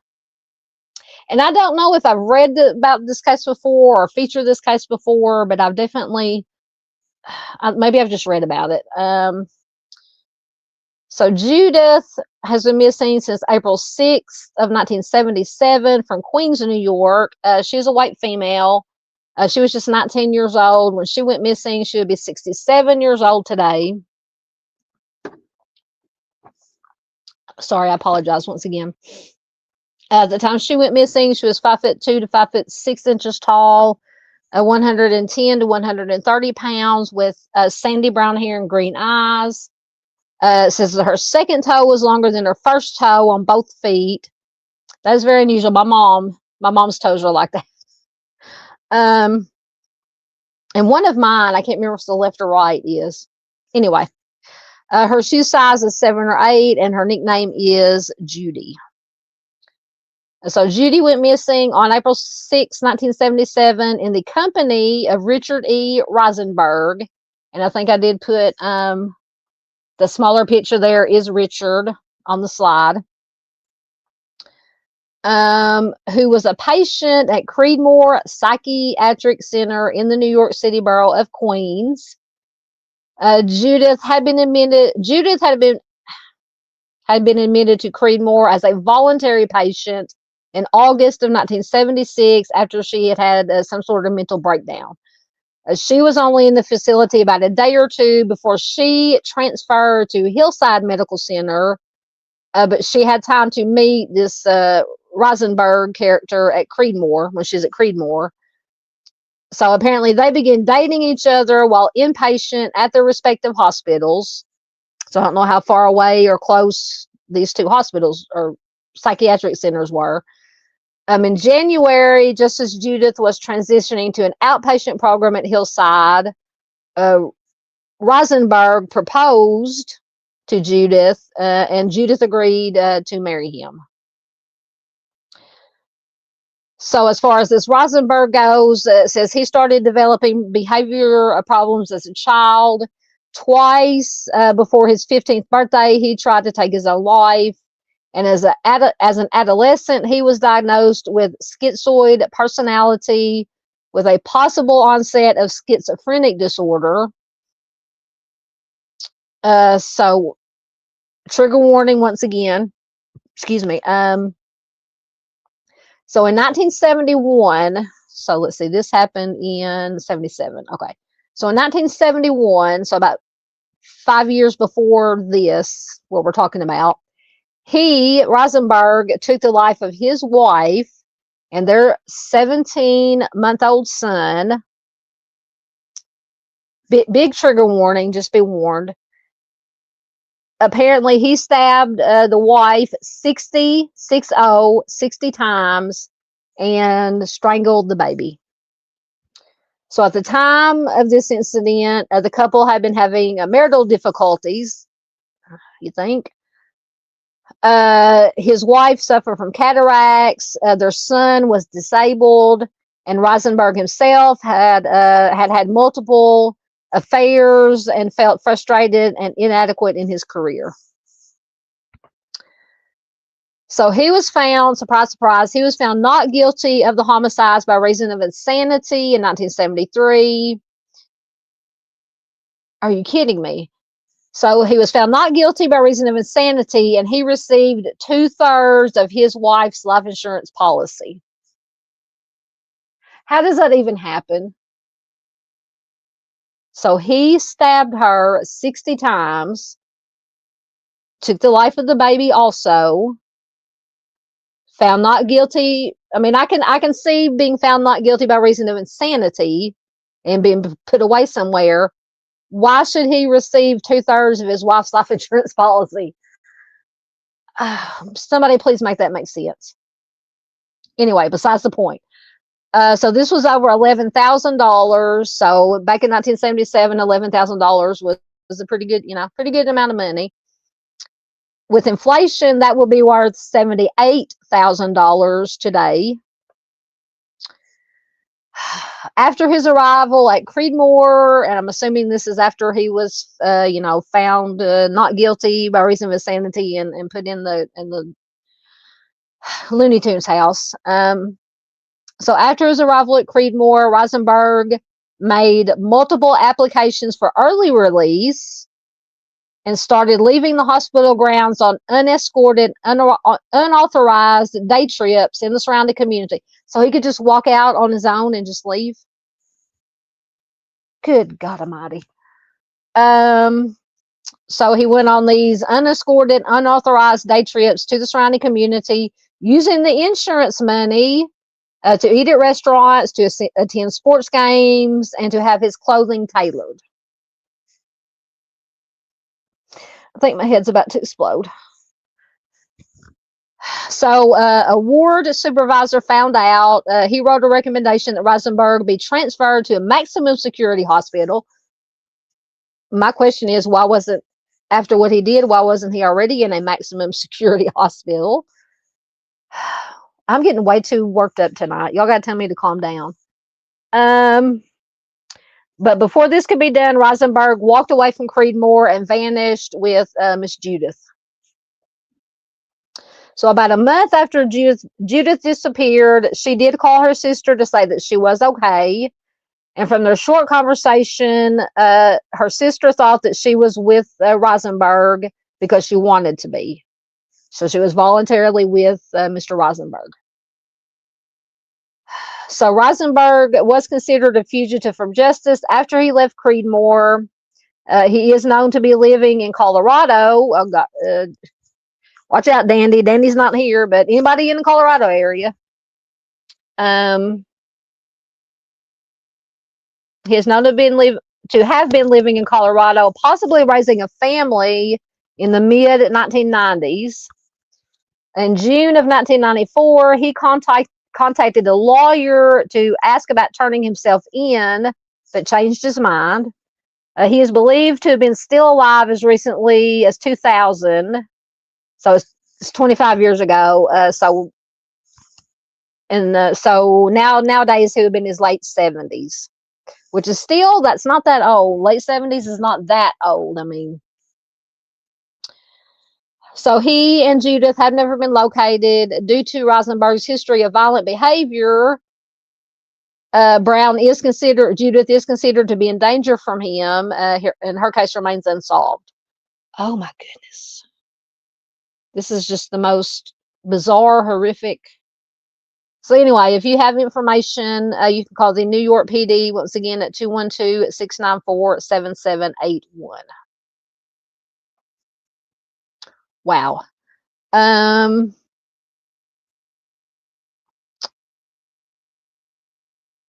me find, what did I have? Okay, I did have an article.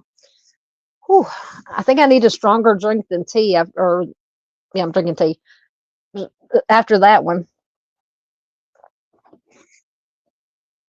Okay, I'm gonna give my voice a little bit of a rest before, because this article is from evaporatethemissing.com. It is a little lengthy, but it has some good information about Judith's history before this happened, some problems she had, but I got to give my voice a little bit of a rest. So I'll look at your comments for a second. See what you guys have to say about this. Oh my God.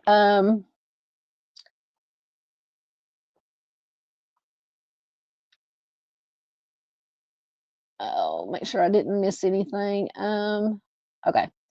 So Mr. Steve, because we're talking about the hands, handcuffs mean had total control, as there would be no need to handcuff after death. To proceed to this level, after control equals personal. Gotcha. Gotcha. Doodle said her toes are like that. Yeah, my mom's toes, I think both of hers, the second toe is bigger than the big toe. And let me look at my feet. Hold on, I'm looking at my feet. No, both of mine are like that too. Now, not as bad, as long as mom's, but yeah, my second toe was just probably maybe a quarter of an inch. I don't know, a quarter might be too much. Yeah, longer than my big toe. Anyway, we're going to get Mr. Steve started on toes again.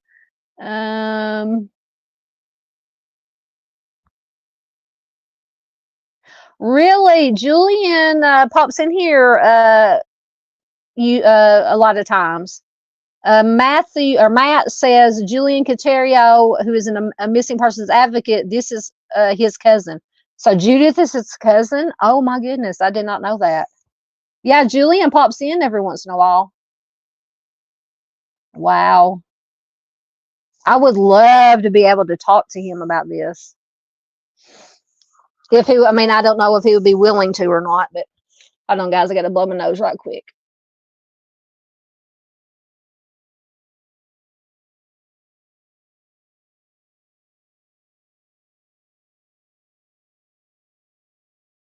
Sorry, I'm pushing the wrong buttons.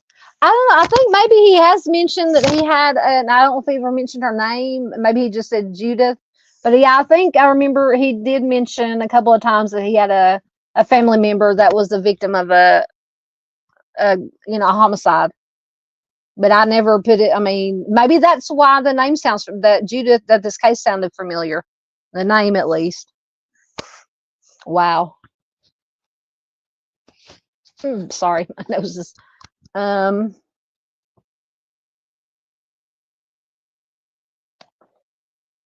Oh, maybe I watched that. Doodle says Julian and Doodle did a live about Judith. Maybe that's why it was familiar, because I probably most definitely watched it replay at least. Yes. Oh my. Yes, absolutely. Yes.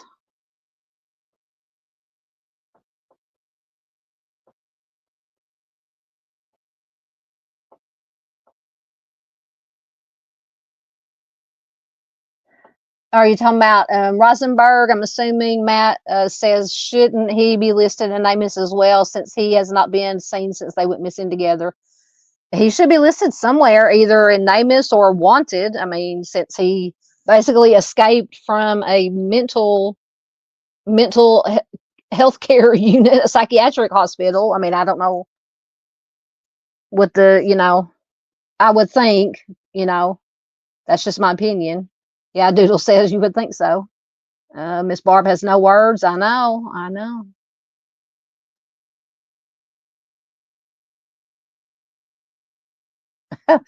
Mr. C says now he needs a date with a hammer carrier. Absolutely.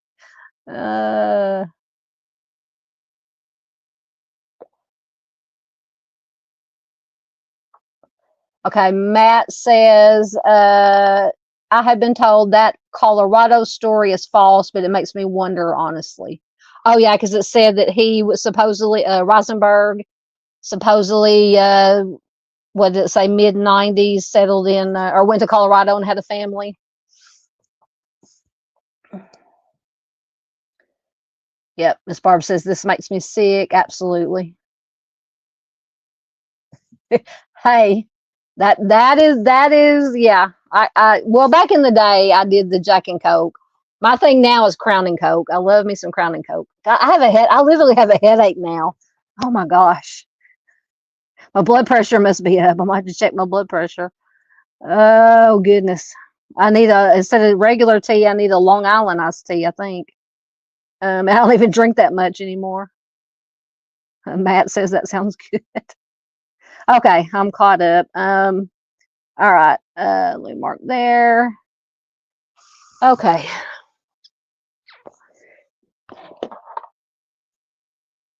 All right, just for time's sake, I'm going to try to get through this as fastly. I can't use them.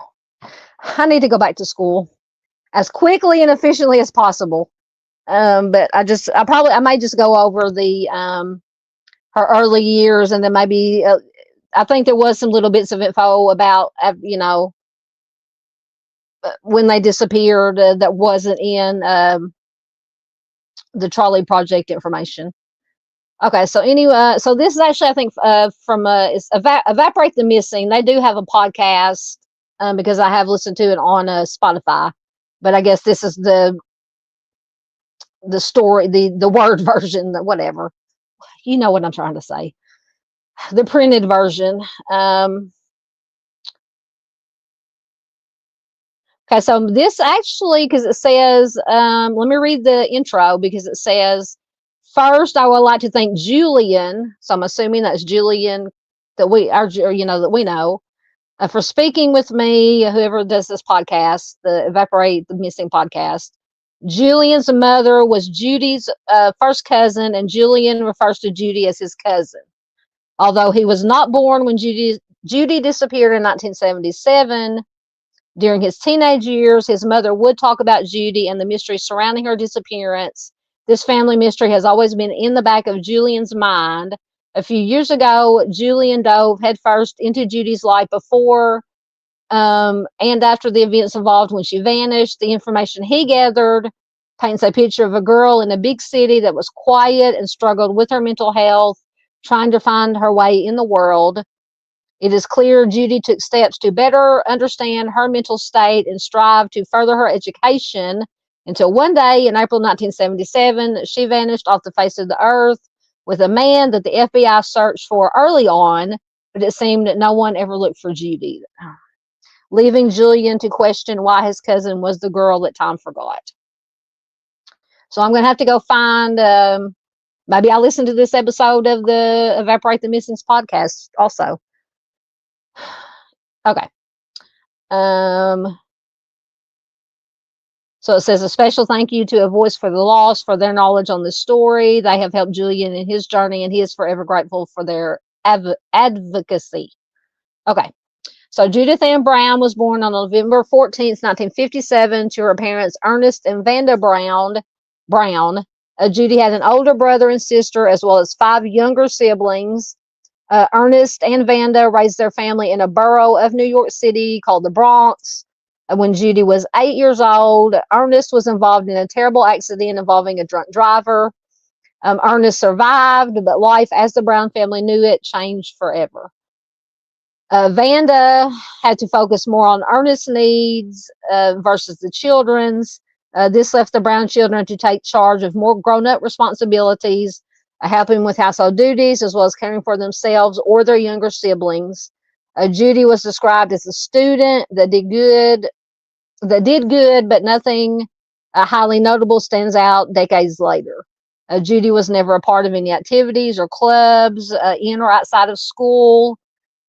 It seems Judy never had any close friends or acquaintances, but she did have a close bond with one of her cousins. I'm assuming they're referring to Julian. So you would think, because it says, so she was the second oldest. So she had the older brother, her, and then 5 younger siblings. So I would assume that after her father's unfortunate, I call it an accident, with this drunk driver, that she probably had a lot of responsibility. I'm just assuming that she had a lot of responsibility, maybe helping take care of the 5 younger siblings. So that's why she wasn't probably able to really have a teenage year, teenage of her, I can't talk, a teenagehood, whatever, of her own. Just so sad. But you do what you got to do to take care of your family. So it seems that Judy, okay. She had a close bond with her cousins. For those that knew Judy, she was described as a kind and sweet girl, was extremely quiet and typically kept to herself. Judy never ventured into partying like other teenagers her age. She never found herself in any kind of trouble. After many years of carrying the weight of life coupled with household duties, Judy started struggling with anxiety and depression. She also developed OCD as well as an eating disorder. Despite this time period where very little was known about mental conditions, Judy was fully aware of her mental health and strived to better herself. She tried to make the best of every day, but it was hard on her. In 1975, the Brown family inherited a farm in Coldwater, Kansas, and decided to move. This rural environment was vastly different from their lives in New York City. However, this transition would be best as the family was suffering financially from the father's accident. New York City life was a hard one to maintain.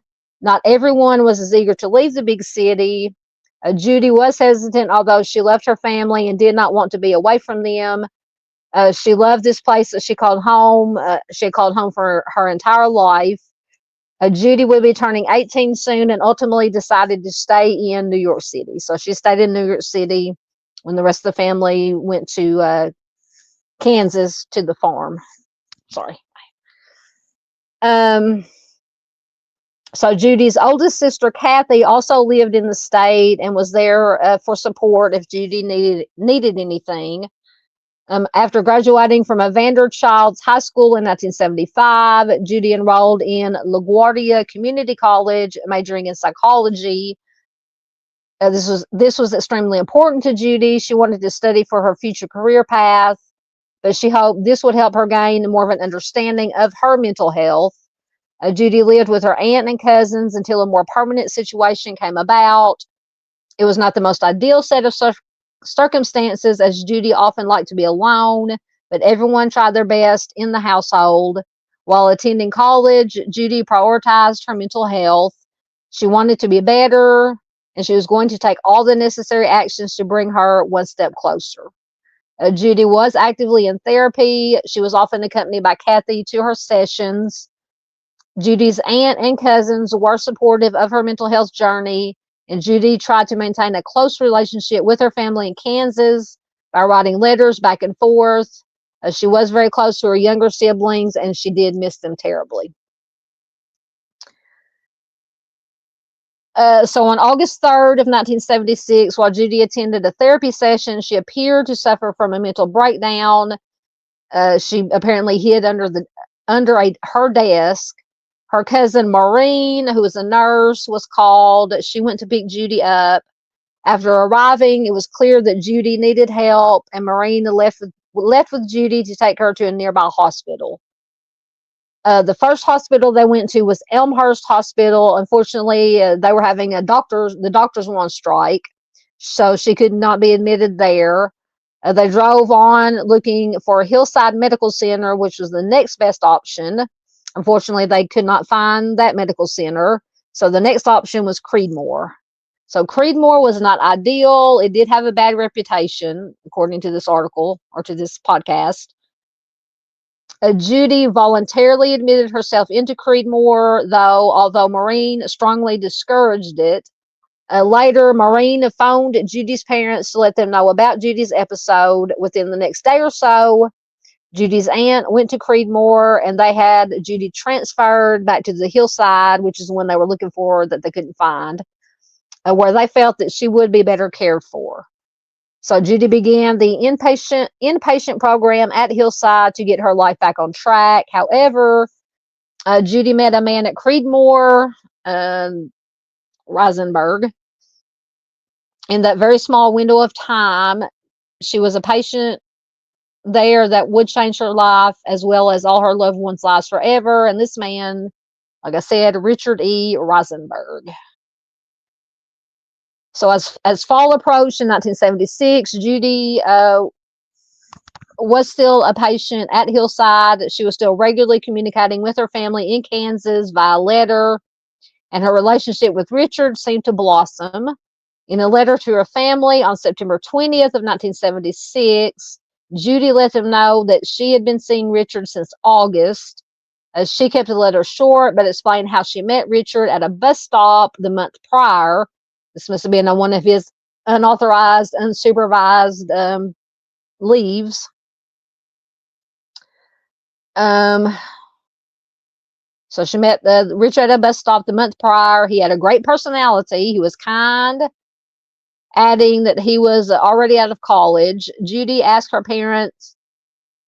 how her parents were doing and how work was going. She asked about her siblings. Judy made sure to let them know that she missed and loved them all. Judy's sister Kathy, who lived in New York, often accompanied Judy to her therapy appointments. Judy told Kathy that she was dating Richard and even took Kathy to meet him at Creedmoor. By November, Judy wrote to her parents to tell them that she was starting a new type of therapy. It would be three times per week. She believed that this was a positive move forward. So I don't know what kind of different therapy. Acknowledging that she needed to work on her inner self and admitted how hard it is to talk about her feelings, the feelings that she would rather just push away. Judy had been seeing the same therapist since August and expressed that she liked her a lot. She made sure to bring up Richard and let them know that they were still together. In January 1977, Richard proposed to Judy. She wrote about it in her first letter home that year. She explained that she wished that her family could meet him. She let her parents know that she would be transitioning into an aftercare program. Explaining more about the program in another letter, Judy had been given two options, to move to Kansas and be with her family, or she could remain in New York and move into an outpatient program. So Judy opted to stay, as she found it would be best while continuing her healing journey. Also mentioning leaving her relationship with her new fiance would be too difficult for her to do. The outpatient program provided her with housing. She had two roommates. Her daily schedule consisted of group and individual therapy, as well as sessions on how to live independently, manage a budget, how to be self-sufficient. Sorry. Okay. I'm trying to get through this fast here. So despite the constant flow of communication through letters to her family, there was a secret that Judy had been keeping from them about Richard. Apparently that, she hadn't told them that Richard was a patient at Creedmoor due to crimes that he committed in the early 1970s. So in the 1960s, Richard married his wife, Diane Ray. The couple resided in an apartment complex in Glen Oaks, Queens. In 1971, Richard and Diane welcomed a baby boy who was tragically born with brain damage. Diane was a stay-at-home mom, while Richard provided for his family with his position at a catering company out of JFK Airport. Their marriage was tough, with Richard drinking often and having extramarital affairs, coupled with the care of having to care for their disabled child. Within this time, Diane also lost her vision due to cataracts. Okay, so trigger warning for this part. On the evening of January 10th, 1971, Richard came home from work to find his wife and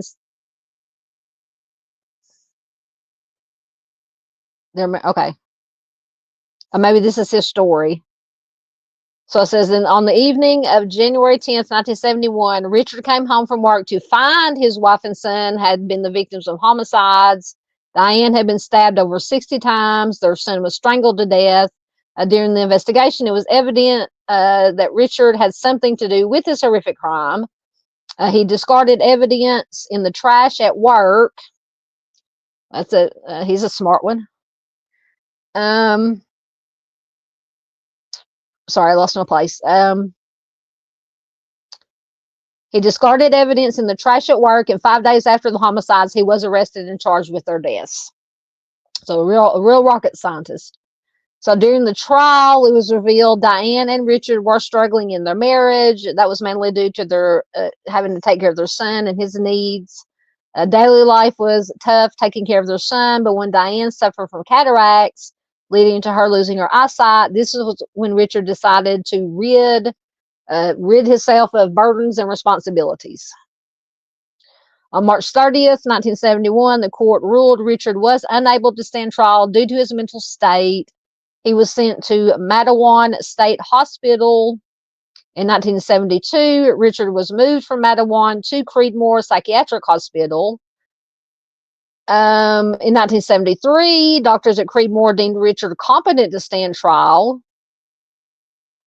Concluding his trial, the court found Richard not guilty by reason of insanity. He was then ordered to return to Creedmoor to serve his time.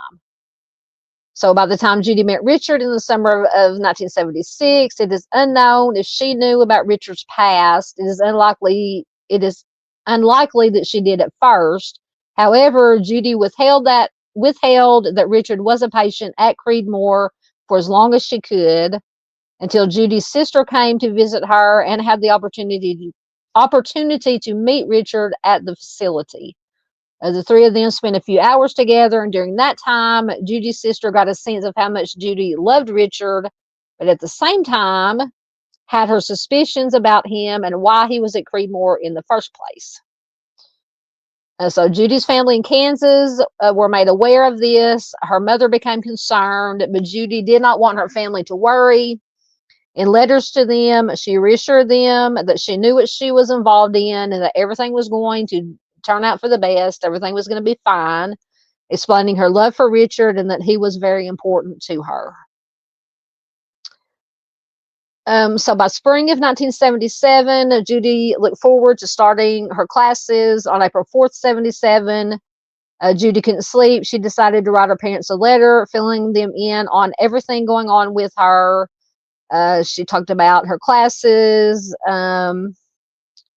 She told them that her cousin had been in the hospital, asked if they'd spoken to their aunt about it. Different things. So she informed her mom that the next day she would need to go deposit money in the bank and then head to school. She went on to explain that she had gone to school that day, had seen her therapist, she'd gone to a meeting about the apartments. She filled her parents in on some new meds. Before ending the letter, she asked if they had Easter plans and promised that she would write again soon. Just like all of her other letters, she ended with "Love, Judy." Unknowingly to everyone, this letter would be the last one. So between 1973 and 76, Richard submitted multiple applications for his release. In the beginning of 77, his doctors testified Richard was rehabilitated and should be released on the condition that he took his medication and continued with an outpatient therapy program for the next 5 years. Okay. Richard, although not released, was granted special privileges which allowed him to come and go from the facility. So I guess they did not take the doctor's recommendation that he should be released. But he was given special privileges which allowed him to come and go from the facility with his late wife's insurance payout. I still don't understand how he got that. Richard frequently enjoyed trips to the local movie theater, to baseball games. He dined in fancy restaurants, eating finer foods than what the hospital provided. In April of 1977, a new ward supervisor in charge learned of the trips outside of Creedmoor. He highly recommended that Richard be transferred to another hospital that wasn't locked down. This was the opportunity for Richard to flee before he was officially under lock and key. And in April of 1977, Richard walked out of the facility doors and never looked back, never went back. So a few weeks after the final letter that Judy wrote to home, the FBI showed up to Judy's family's home in New York, which is where she lived prior to living in the outpatient treatment. They were searching for Richard and believed Judy was with him. This is when Judy's family learned the shocking truth about Richard's past. About 1 month after Judy was last heard from, Judy called her sister to let her know that she was not in danger, but the conversation seemed to end at that. Her sister attempted to keep Judy on the line to find out more information, but Judy hung up before divulging any pertinent information. For many years, any search into Richard's whereabouts turned up fruitless. In 1984, Richard's father passed away, and the FBI hoped that Richard would show up at his funeral service. However, he did not show up. Over many years after Judy vanished, her family believed that since the FBI was working to locate Richard, they were also working to locate Judy. Her family left it in their hands and hoped that one day they would be reunited with Judy. But unbeknownst to them, no one was looking for Judy. It wasn't until 2009 that Judy's sister Ann attended a missing persons event held in New York. It was during this event that she filed the missing persons report. And years later, Julian, Judy's cousin on his maternal side, took on the case to find out what happened to Judy decades ago. So Julian has taken on the search for Judy, as decades later she is still missing. He created social media pages depicting Judy's photo. He's been on many platforms, hoping his search can narrow down what happened. He has spoken on podcasts, most notably the Vanished podcast. He has searched for any schoolmates or friends Judy may have had in her childhood or young adult years. Julian was able to connect with Richard's sister, who has since passed away. She provided knowledge of a payoff to Richard's psychiatrist from her parents. So apparently their parents paid off the psychiatrist. She claimed that the psychiatrist exploited her parents for cash in exchange for favorable reports on his mental state, as well as special privileges that Richard did have. This exchange may have also been the reason why Richard was informed of the possible transfer to a more secure facility by the new supervisor. Excuse me. So in the spring of 2022, Julian spoke on the Vantage podcast about Judy and how his search for the truth will always be present. Within a week after the airing of the episode, Julian found himself on Web Sleuth, a popular true crime forum. I use Web Sleuth's website a lot. There, he came across posts from a man named Alan. Alan was searching for information about Richard and whether or not the FBI ever caught up with him.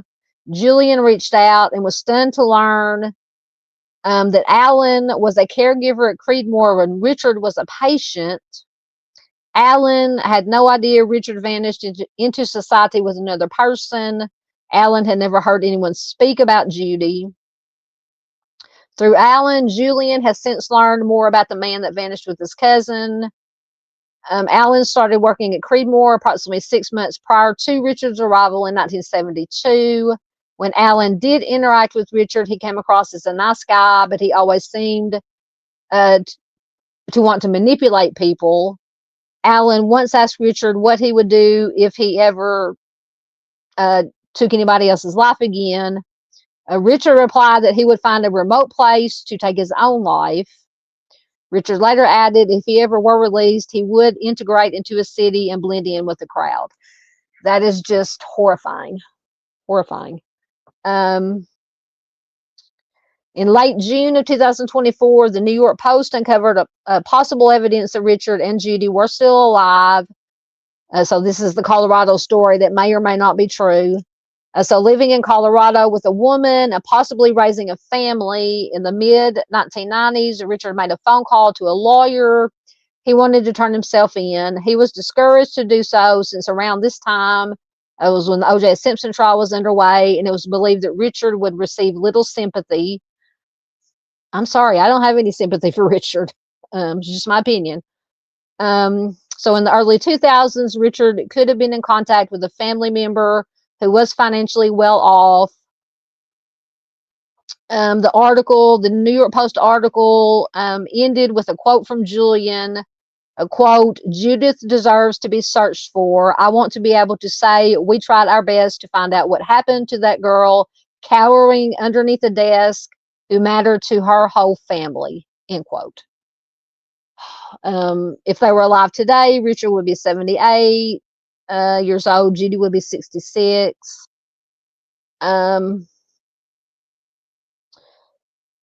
So what did happen to Judy in April of 1977? Judy's immediate family relocated to Kansas the year prior, while Judy wanted to stay in New York. She stayed with the extended family for a short period of time before she experienced this mental health episode in class. This event seemed to change everything Judy was supposed to accomplish in her life. Judy, although at times lost in the big world, truly wanted to focus on her mental health and recovery. Judy fell for Richard. He put his plan in motion to flee Creedmoor. Is it possible Richard loved and cared for Judy just as much, and they have lived a happy, fulfilling life together? My opinion, possible, but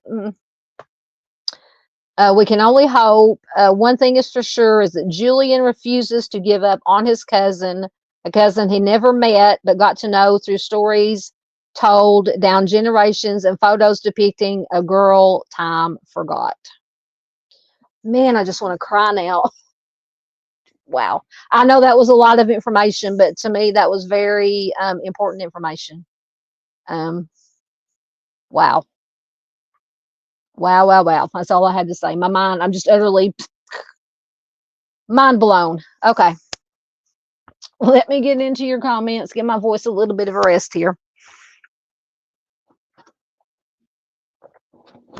I thank you guys for hanging in with me. We're almost 3 hours in. I know I've been doing a lot of reading, but I mean, this, like I said, this, that's what we're here for. Awareness, information. What is it? I said, something, I probably can't even remember it now. I made a comment in chat on,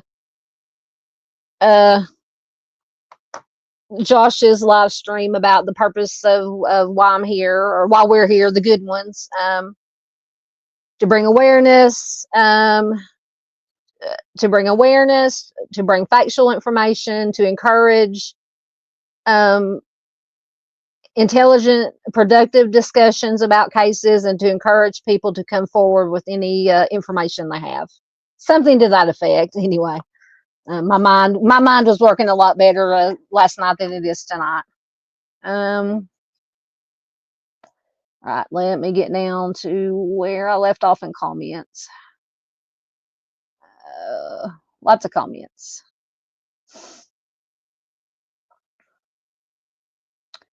Oh, there we go. Okay. Let's see.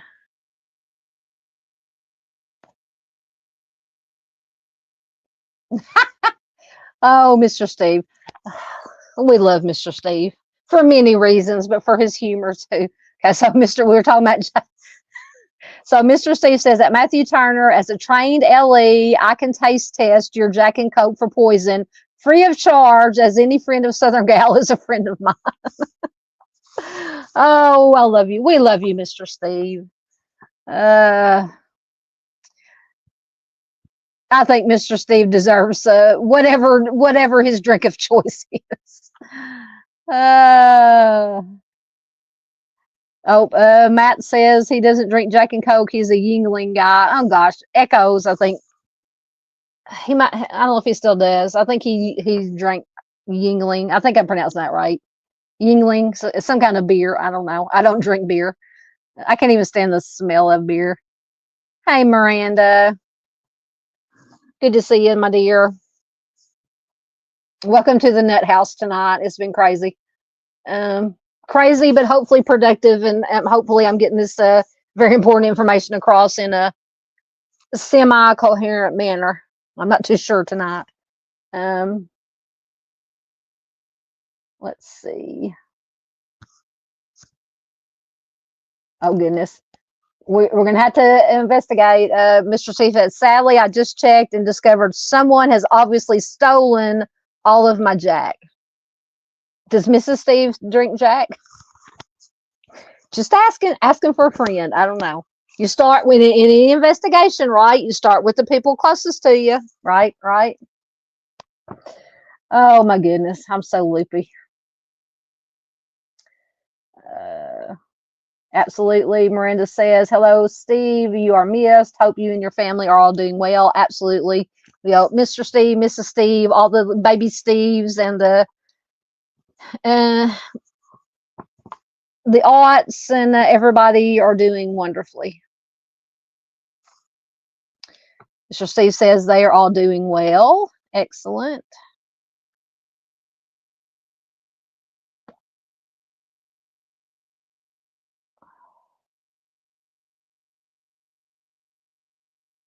That's a good question. Miranda's asked Mr. Steve, when you return, I'd like to hear your take on what the prosecutors are doing in the Timmy D's case and what their major malfunction is. Yes, absolutely. Absolutely. Anything that he can divulge. And obviously, we know there are things he probably can't, he and Miss Barbara probably can't discuss, but. And I've got to get over to the Drunk Turkey show because I think Miss Barbara's done, or Miss Barb, maybe, I guess she's still here. I don't know if Miss Barbara's still here. I know she did. They've done a couple of live streams about the case developments or different things in the case. Daniel at the Drunk Turkey show. I've got to get over there and watch those. Replay crew. Oh, how did I miss Doodles and Gray popped in? Hey, Doodles. Sunday Doodles, good to see you. Okay,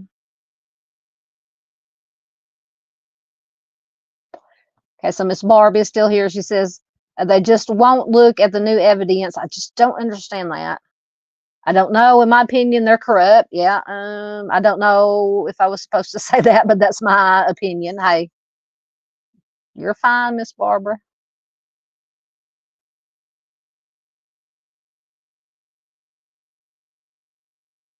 Mr. Steve says,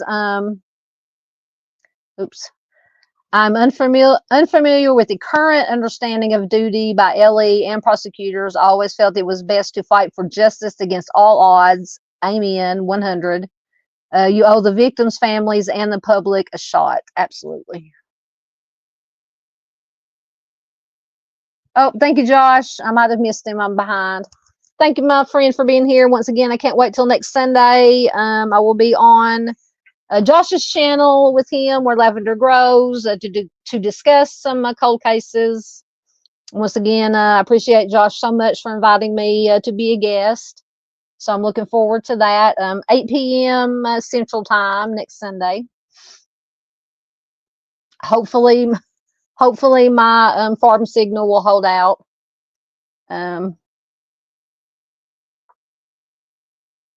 Let's see.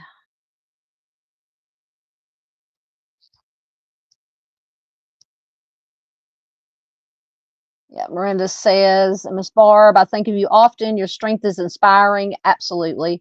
I agree. Fight against all odds. I just feel like there is something wrong with them and not considering what has been preserved. Yep. Absolutely. Mr. Steve is a wonderful human being. Yep. Miss Barb believes in miracles. We all do. Absolutely. Thank you, Mr. Steve. I might have missed him too. Thank you so much for being here, sir. We love you. Take care of yourself. Take care of the family. Get some rest. Keep fighting the good fight. We know you will. Thank you, sir, for popping in, giving us your expert. Always love your insights, your opinions, your thoughts. We just love Mr. Steve. Absolutely.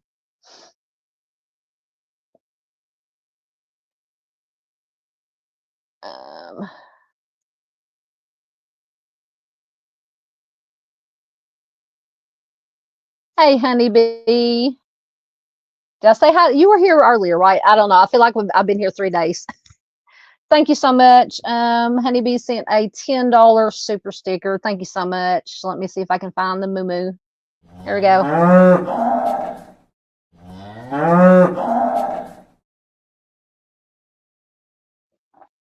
Thank you so much, my dear. That was very, very sweet of you. Very kind. Very much appreciated. Oh, everything jumped. There we go.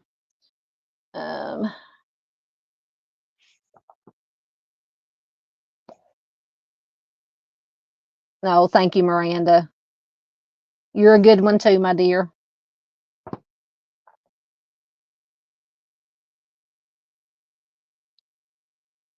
Yeah, Miss Barb says this is a rough one. Well, they all are. I know. I just don't understand why. I mean, yes, I understand that Rosenberg there absolutely needed to be found and locked away somewhere. In my opinion, locked away somewhere and throw away the key. But why didn't nobody look for Judith? I mean, I understand she was an adult. She told her parents, she was fine. She wanted to be where she was. She was okay, but still. Oh, I don't know. It's like a no-win situation. It's like a catch-22. I don't know. But at least, thank God, she had Julian. Absolutely. And, many years later, but, because he apparently, I think it said he wasn't even born when she disappeared, but he took up the cause. Thank you, honeybee.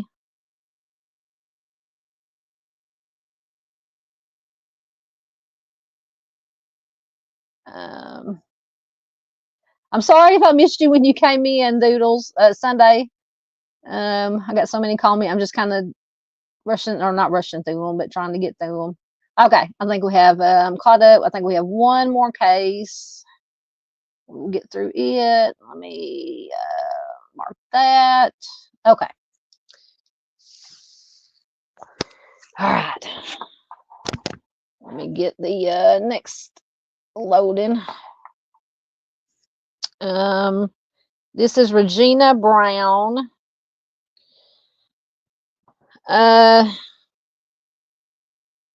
So Regina has been missing since March 26, 1987 from Queens, New York.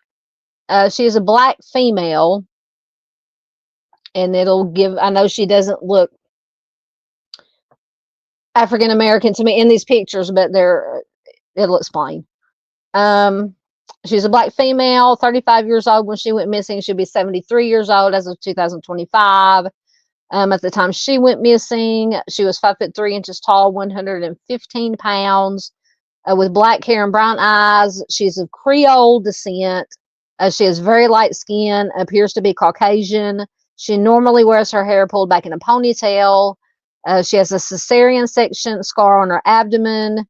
3 of her teeth are missing, and she has several dental fillings. She was last known to be wearing a white fleece jacket, a white sweater, white sweatpants with a light tan stripe, size 7.5 tan snakeskin shoes, a size 34B bra, and a gold rope necklace with a diamond pendant. This is very specific, very detailed. Okay, so Regina was last seen at LaGuardia Airport in the New York City in Queens on March 26, 1987. She resided on Whippoorwill Hill Road in Newton, Connecticut at the time of her disappearance. She was employed as a flight attendant for American Airlines. Regina had previously sent 2 of her 3 children to live with her mother in Texas, and she was last seen after placing her 3rd child and the family's live-in babysitter on a plane to join the others in Texas. So on the way back to Newtown, Regina called her best friend and said that if her parents had not heard from her within 4 days, that they should be alarmed. Should be alarmed.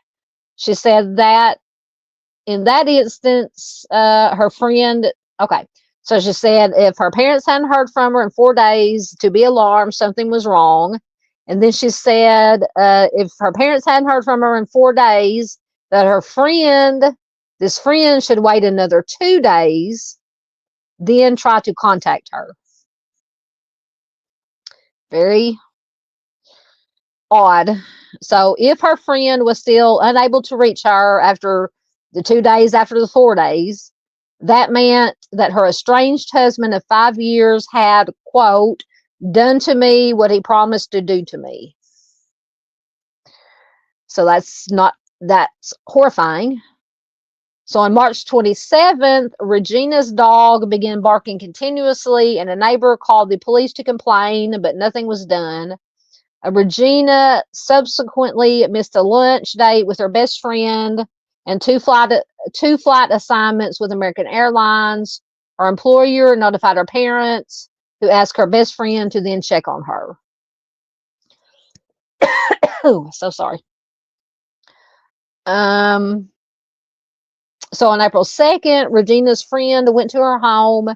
She opened the garage door. She found Regina's dogs alone.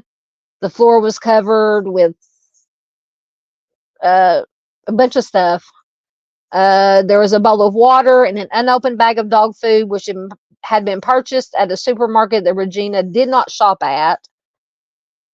Regina's best friend and her estranged husband, Willis Brown, both filed missing persons reports for her. It turned out that the estranged husband, was the one who had left the dog food bag at the home. He said that he bought it on March 26th, which was the same day he was in Newtown for a dental appointment, but he could not, mysteriously, he could not remember what else he had done that day. So, hold on. Coincidentally, the last day, March 26th, was the last day that Regina was seen. So he can't remember, other than purchasing the dog food, he can't remember what else he did there that day. So Regina left most of her personal belongings behind at her residence, including her airline ID badge, her makeup bag, a check for $1,000. Willis, the estranged husband, suggested the police look for her car in a certain part of Manhattan, which was a neighborhood supposedly known for illegal substance activity. On April 6th, her bronze Honda Accord hatchback was found parked in front of an apartment building on 104th Street in Manhattan. The keys were in the ignition. There were 2 child seats in the back seat. The windshield there were several parking tickets. There was no sign of Regina at the scene, no indications of a struggle. Okay, so I mentioned earlier, and I don't know who gave the clothing description, because it said both the estranged husband and the best friend filed missing persons report. But usually when we read these descriptions of last known clothing, it's just maybe a t-shirt, jeans, whatever. This was a very detailed, down to jewelry, shoes, size of the shoe, size of the bra, very detailed. So I wonder if the estranged husband was the one that gave the description. I'm just spitballing here, just letting my mind wander, which is dangerous, because he saw her on that day and he knew exactly what she was wearing, knew from being married to her, knew exactly what bra size she wore, what shoe size she wore. And I don't know how many husbands necessarily know what their wife's bra size is, but whatever. Just seems odd. Just seems just something to think about. All right, let me go back down to where I was.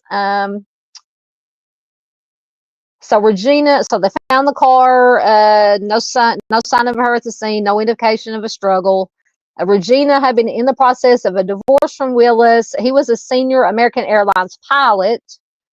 Willis, excuse me. So this is written very poorly. Apparently, Willis had moved into an apartment in Queens, and Regina had a court order barring him from the house in Newtown. I think that's what they mean. She did let him come over to visit their children. The marriage had been troubled with allegations of DV. Willis insisted the couple's children had been fathered by other men, although paternity testing proved otherwise. In June of 1987, he drove to Texas, forcibly removed his children from their grandparents' home, took them back to Connecticut, where he hired another live-in babysitter to care for them. 3 weeks later, however, a judge ordered him to return the children to the care of Regina's Texas relatives. Willis went forward with a divorce after Regina's disappearance. The case went to court on September 28th. He sought custody of the children, which miraculously now he no longer denied paternity for them. after she disappeared. He claimed that Regina had abused substances, had had numerous affairs, including one with their marriage counselor, who Regina saw alone after Willis refused to go to counseling. He had made similar allegations during his divorce from his first wife. So one of Regina's friends testified against him in court, saying Regina was terrified of her husband. Her loved ones described her as a deeply religious woman and a devoted mother who would not have abandoned her children. Police never found any evidence of extramarital affairs or substance use on her part. In April of 1988, the divorce judge granted custody of the children to Regina's family in Texas. In his ruling, the judge wrote that Willis had physically and mentally abused his wife and, quote, reduced her existence to a living nightmare, end quote. After Regina's disappearance, Willis told various people false stories that she had been sighted in faraway places just around the world. She was traveling the world, apparently. Although she took no personal belongings, no ID, left $1,000 check at home. So Willis has, never been charged in connection with his wife's disappearance or even been named as a suspect, although police do call him a person of interest. A Massachusetts television station did a documentary on Regina's case in 1990. The program implied that Willis was responsible for Regina's homicide. He ended up suing the television station for defamation, invasion of privacy, and intentional infliction of emotional distress. Those claims were dismissed. So the police did not search Regina's house until May 7th, which was 6 weeks after her disappearance. They did search a tract of land for her body in 1989. Willis, coincidentally, had rented a trailer on that property at the time of Regina's disappearance, and no evidence was uncovered during any of those searches. Willis owned a small private plane in 1987. The police were unable to locate it for years. They finally found it in 2008. They were not able to determine whether Willis was using that plane at the time of Regina's disappearance. However, as the airport he used was a very small one that didn't keep a consistent record of flights. So Regina's disappearance remains unsolved. Foul play is suspected. She was declared legally deceased in 1995. So hands raised on who would be our number one person of interest or suspect. So if you have any information, you can call the Newtown Police Department at 203-426-5841. Let me see what article I had. Ooh, hot. Okay. Right, so this is from the newtownbee.com. It is from actually April of this year, 2025. 37 years after the unsolved disappearance of Regina Brown, Lisa Peterson and the Night of the Barking Dog. So I think this Lisa Peterson is an author. Anyway, so the evening of March 26, 1987 would have been like any other night in Newtown, except for a relentless barking dog in the Whippoorwill Hill Road area. The dog belonged to Regina Brown, a flight attendant for American Airlines who mysteriously disappeared in the night. She's a reporter. A former Newtown Bee reporter, Lisa Peterson, has dedicated her time trying to find Brown and solve her homicide. Brown was a light-skinned black woman and was married to Willis Brown Jr., an American Airlines pilot. The couple had 3 children together. On March 26th, I'm assuming of 2025, Peterson visited Newtown Senior Center to discuss Brown's last day and the strange and violent circumstances surrounding her death. It was the first of 2 planned presentations by the writer on the 37th anniversary of Brown's disappearance.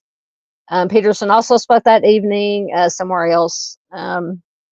Wednesday afternoon, Peterson began the senior center presentation by asking if anyone in the room knew Regina Brown, and some hands went into the air. Peterson discussed the DV at the Brown home leading up to Regina's disappearance, which included instances of strangulation and slander. Willis Brown tried to frame his wife as a sex-crazed woman with a substance problem, according to Peterson, even trying to hand in a white powder as evidence to Newtown Police Department. But the powder turned out to be baby cereal, baby formula. Peterson also briefly discussed the wood chipper murder. I remember that one. As the 2 cases had many similarities and were close in timeline. Paul, it's Newtown. I'm assuming New York. I believe in New York. A fellow Newtown resident, Hella Crafts, was a Pan Am flight attendant. Her husband was a pilot for Eastern Airlines. Not only did Hella and Richard Crafts also live in Newtown with their 3 children, they were less than 2 miles east of where the Brown family resided, and both couples were going through divorce. Hella Crafts, Crafts, her life was taken by her husband. Her body was dismembered and put through the wood chipper in November of 1986. So as Peterson reported on the wood chipper murder for this newspaper, Willis Brown, Regina's husband, would reportedly take newspaper clippings about the case and tell Regina he would do even worse to her. So it prompted Regina to tell her coworkers that if anything happened to her, it would have been because of Willis. Regina even moved all 3 of her children to be with her mother in Texas so that the children will be away from Willis. Peterson detailed the investigation that followed, including the barking dog that was clearly being fed, she said, due to the excrement around the garage it was occupying, and the remnants of Regina's life, her coat, credit cards, makeup bag, all being left behind at home. Peterson added that 2 neighbors went over to the Brown house, and they, quote, were expecting to see the dog deceased. These were the neighbors who heard the barking dogs on the night of March 26th, which is the night or the last day she was seen.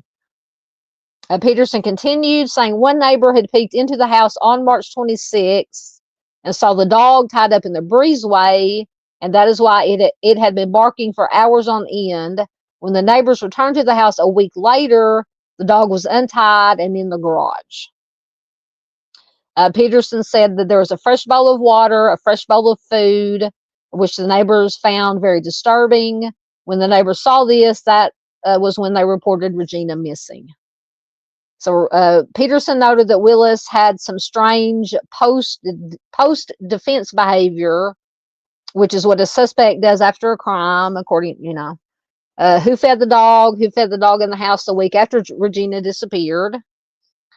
Willis, quote, lied about the date that he purchased the dog food, claiming that he bought it before she disappeared.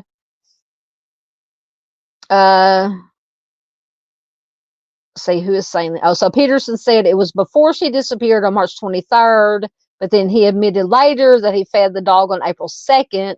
He said he gave the dog water, but not dog food. He was adamant about not feeding the dog the food.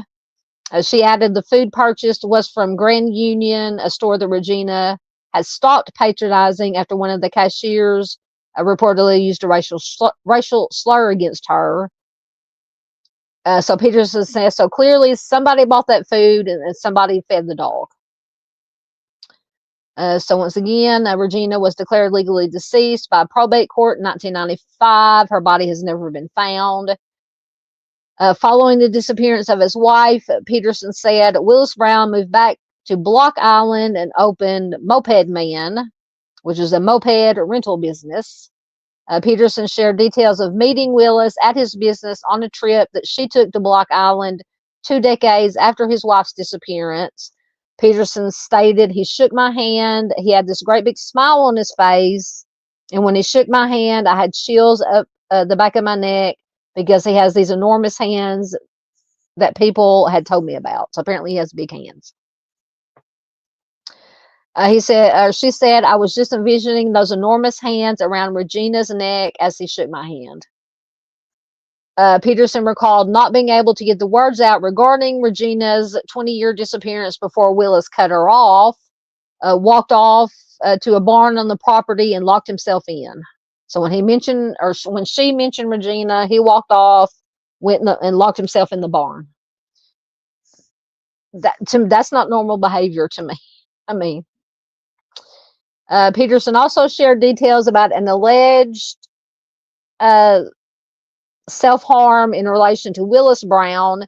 His stepmother, Margaret, was found deceased in her Albany, New York apartment, apparently of a self-inflicted GSW. Police said it was self-harm, but Margaret's family believes otherwise. This is according to Peterson. There were inconsistencies about where the firearm was, Peterson said, regarding Margaret's death. The biggest one to me was the GSW residue on her hand. It was on her right hand, but according to her son, she was deathly afraid of firearms and she was left-handed. So Margaret Brown's son also found a suspicious hand-drawn map that includes the words, quote, "Oh God," and, quote, "Regina," with a building drawn on it marked trailer.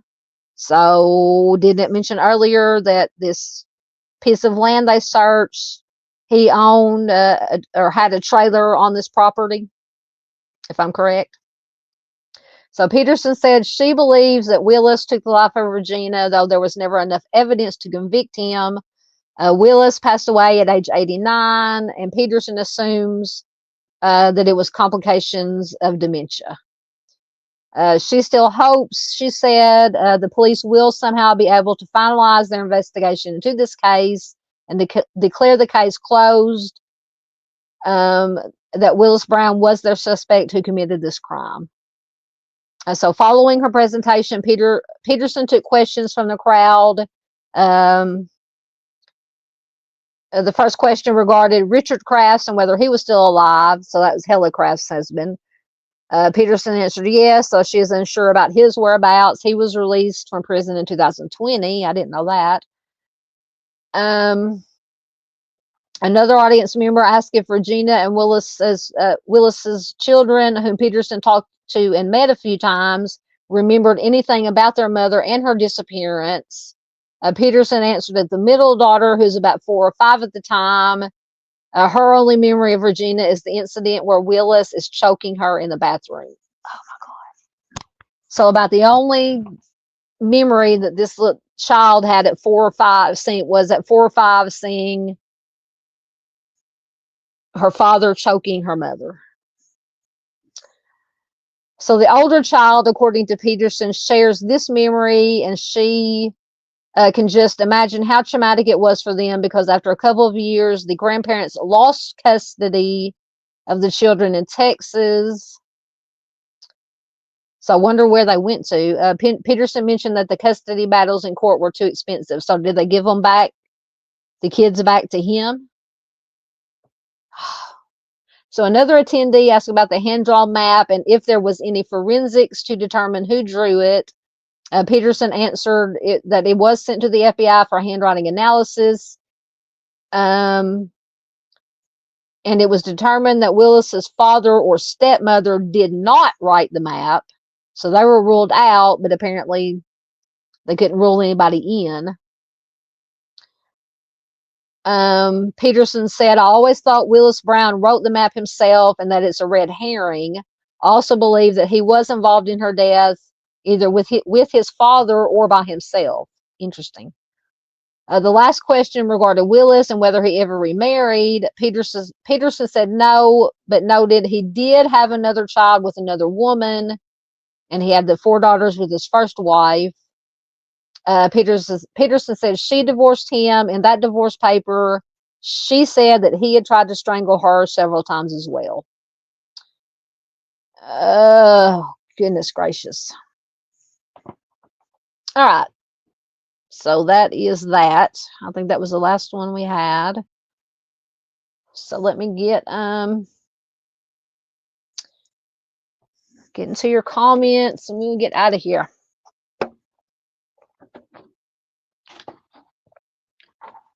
Oh, goodness. All right. I'm about to lose my voice. All right. Let me look down here. Get back to where I was at. There we go.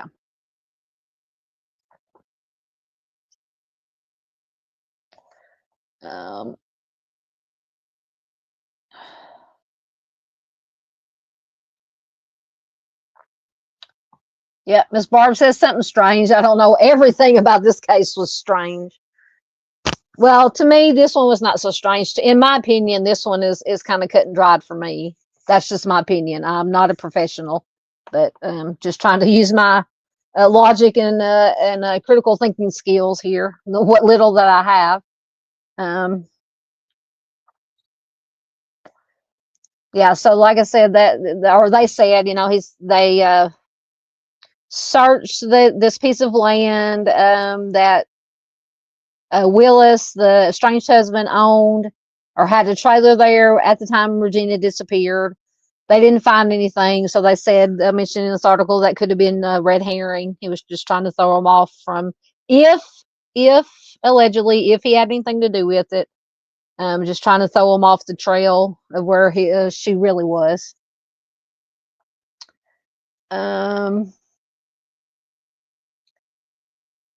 Miss Barb says, sure.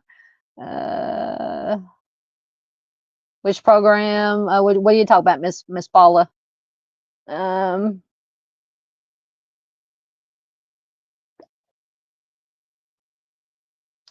Yeah, I said I'm assuming it is Newtown, New York. Is there a Newtown, New York? No. Well, hold on. Let me go back. It might have been Connecticut. Hold on. 1 minute.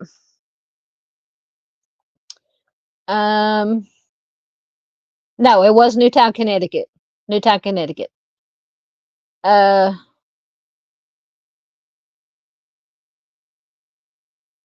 Yeah, because she was last seen at LaGuardia Airport in Queens on March 26th.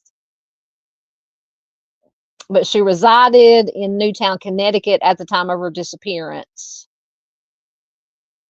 So it could, yeah, okay, then it might be Newtown, Connecticut.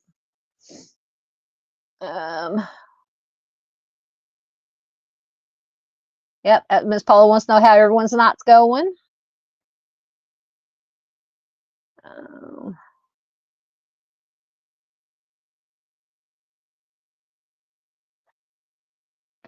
You're very welcome.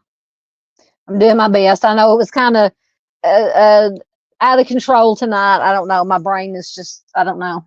It's Monday and I'm already fried. I don't know why. I don't know why. Thank you, Miss Paula. Yeah, these were some tough cases tonight.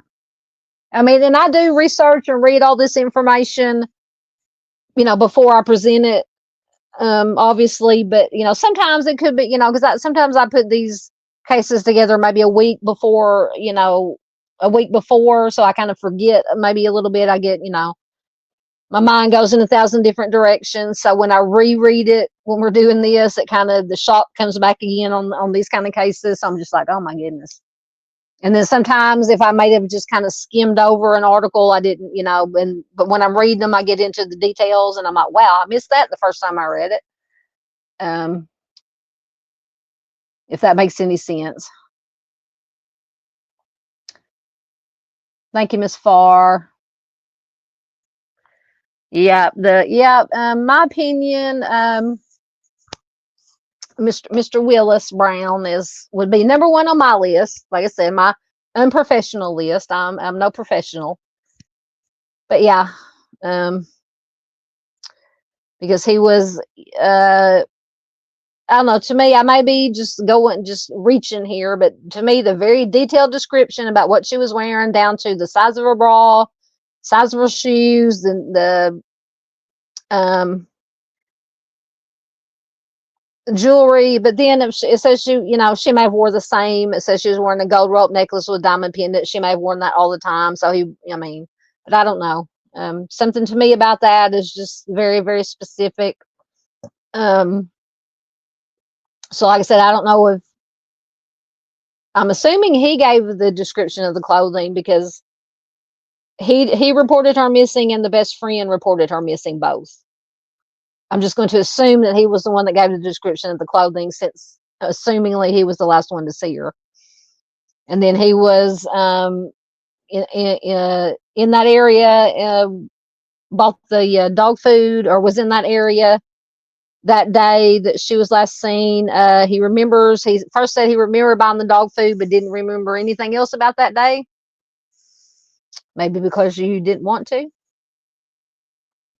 So yeah, anyway, he is number one on my list for what it's worth, my 2 cents. Spot said it is now 12:44 in New Hampshire. It is 11:49 in Arkansas. It's about my bedtime.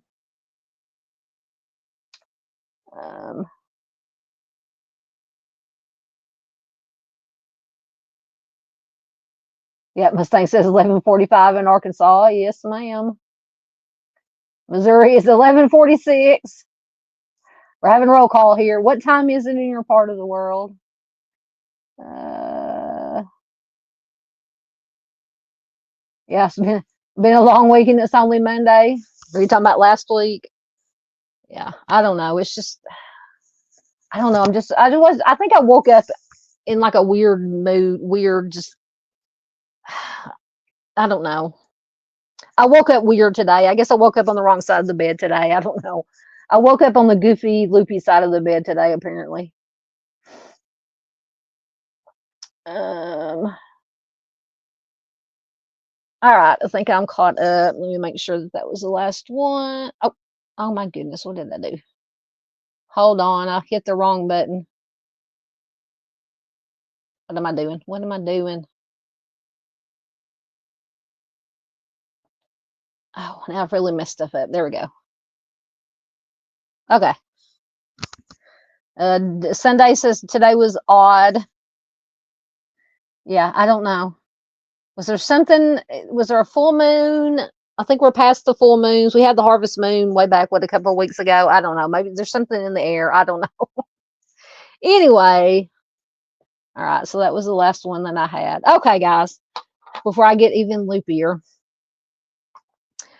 Thank you to everybody who hung in for almost 3.5 hours. Thank you so much, guys. I know these were very hard cases tonight, but they are very important to get this information out. Because like I said, not so eloquently, I said it more eloquently in Josh's chat. The whole goal of my channel is to bring awareness to these cold cases,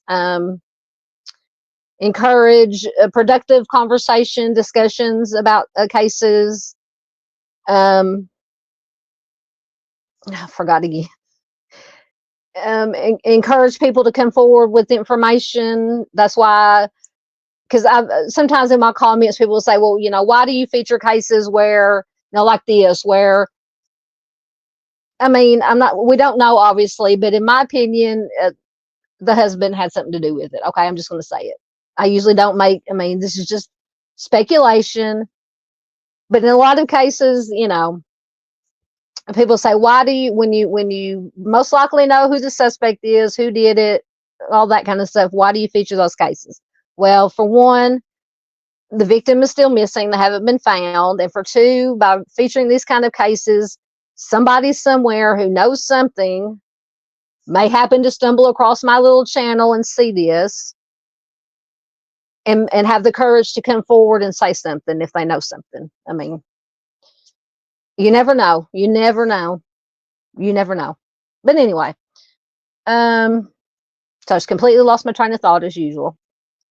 But anyway, yeah, these are some hard cases, but that's why I feature these cases, to encourage people to come forward with information, if they have any credible, good information. So I probably won't be able to do a live stream Friday night. I maybe do something Thursday night.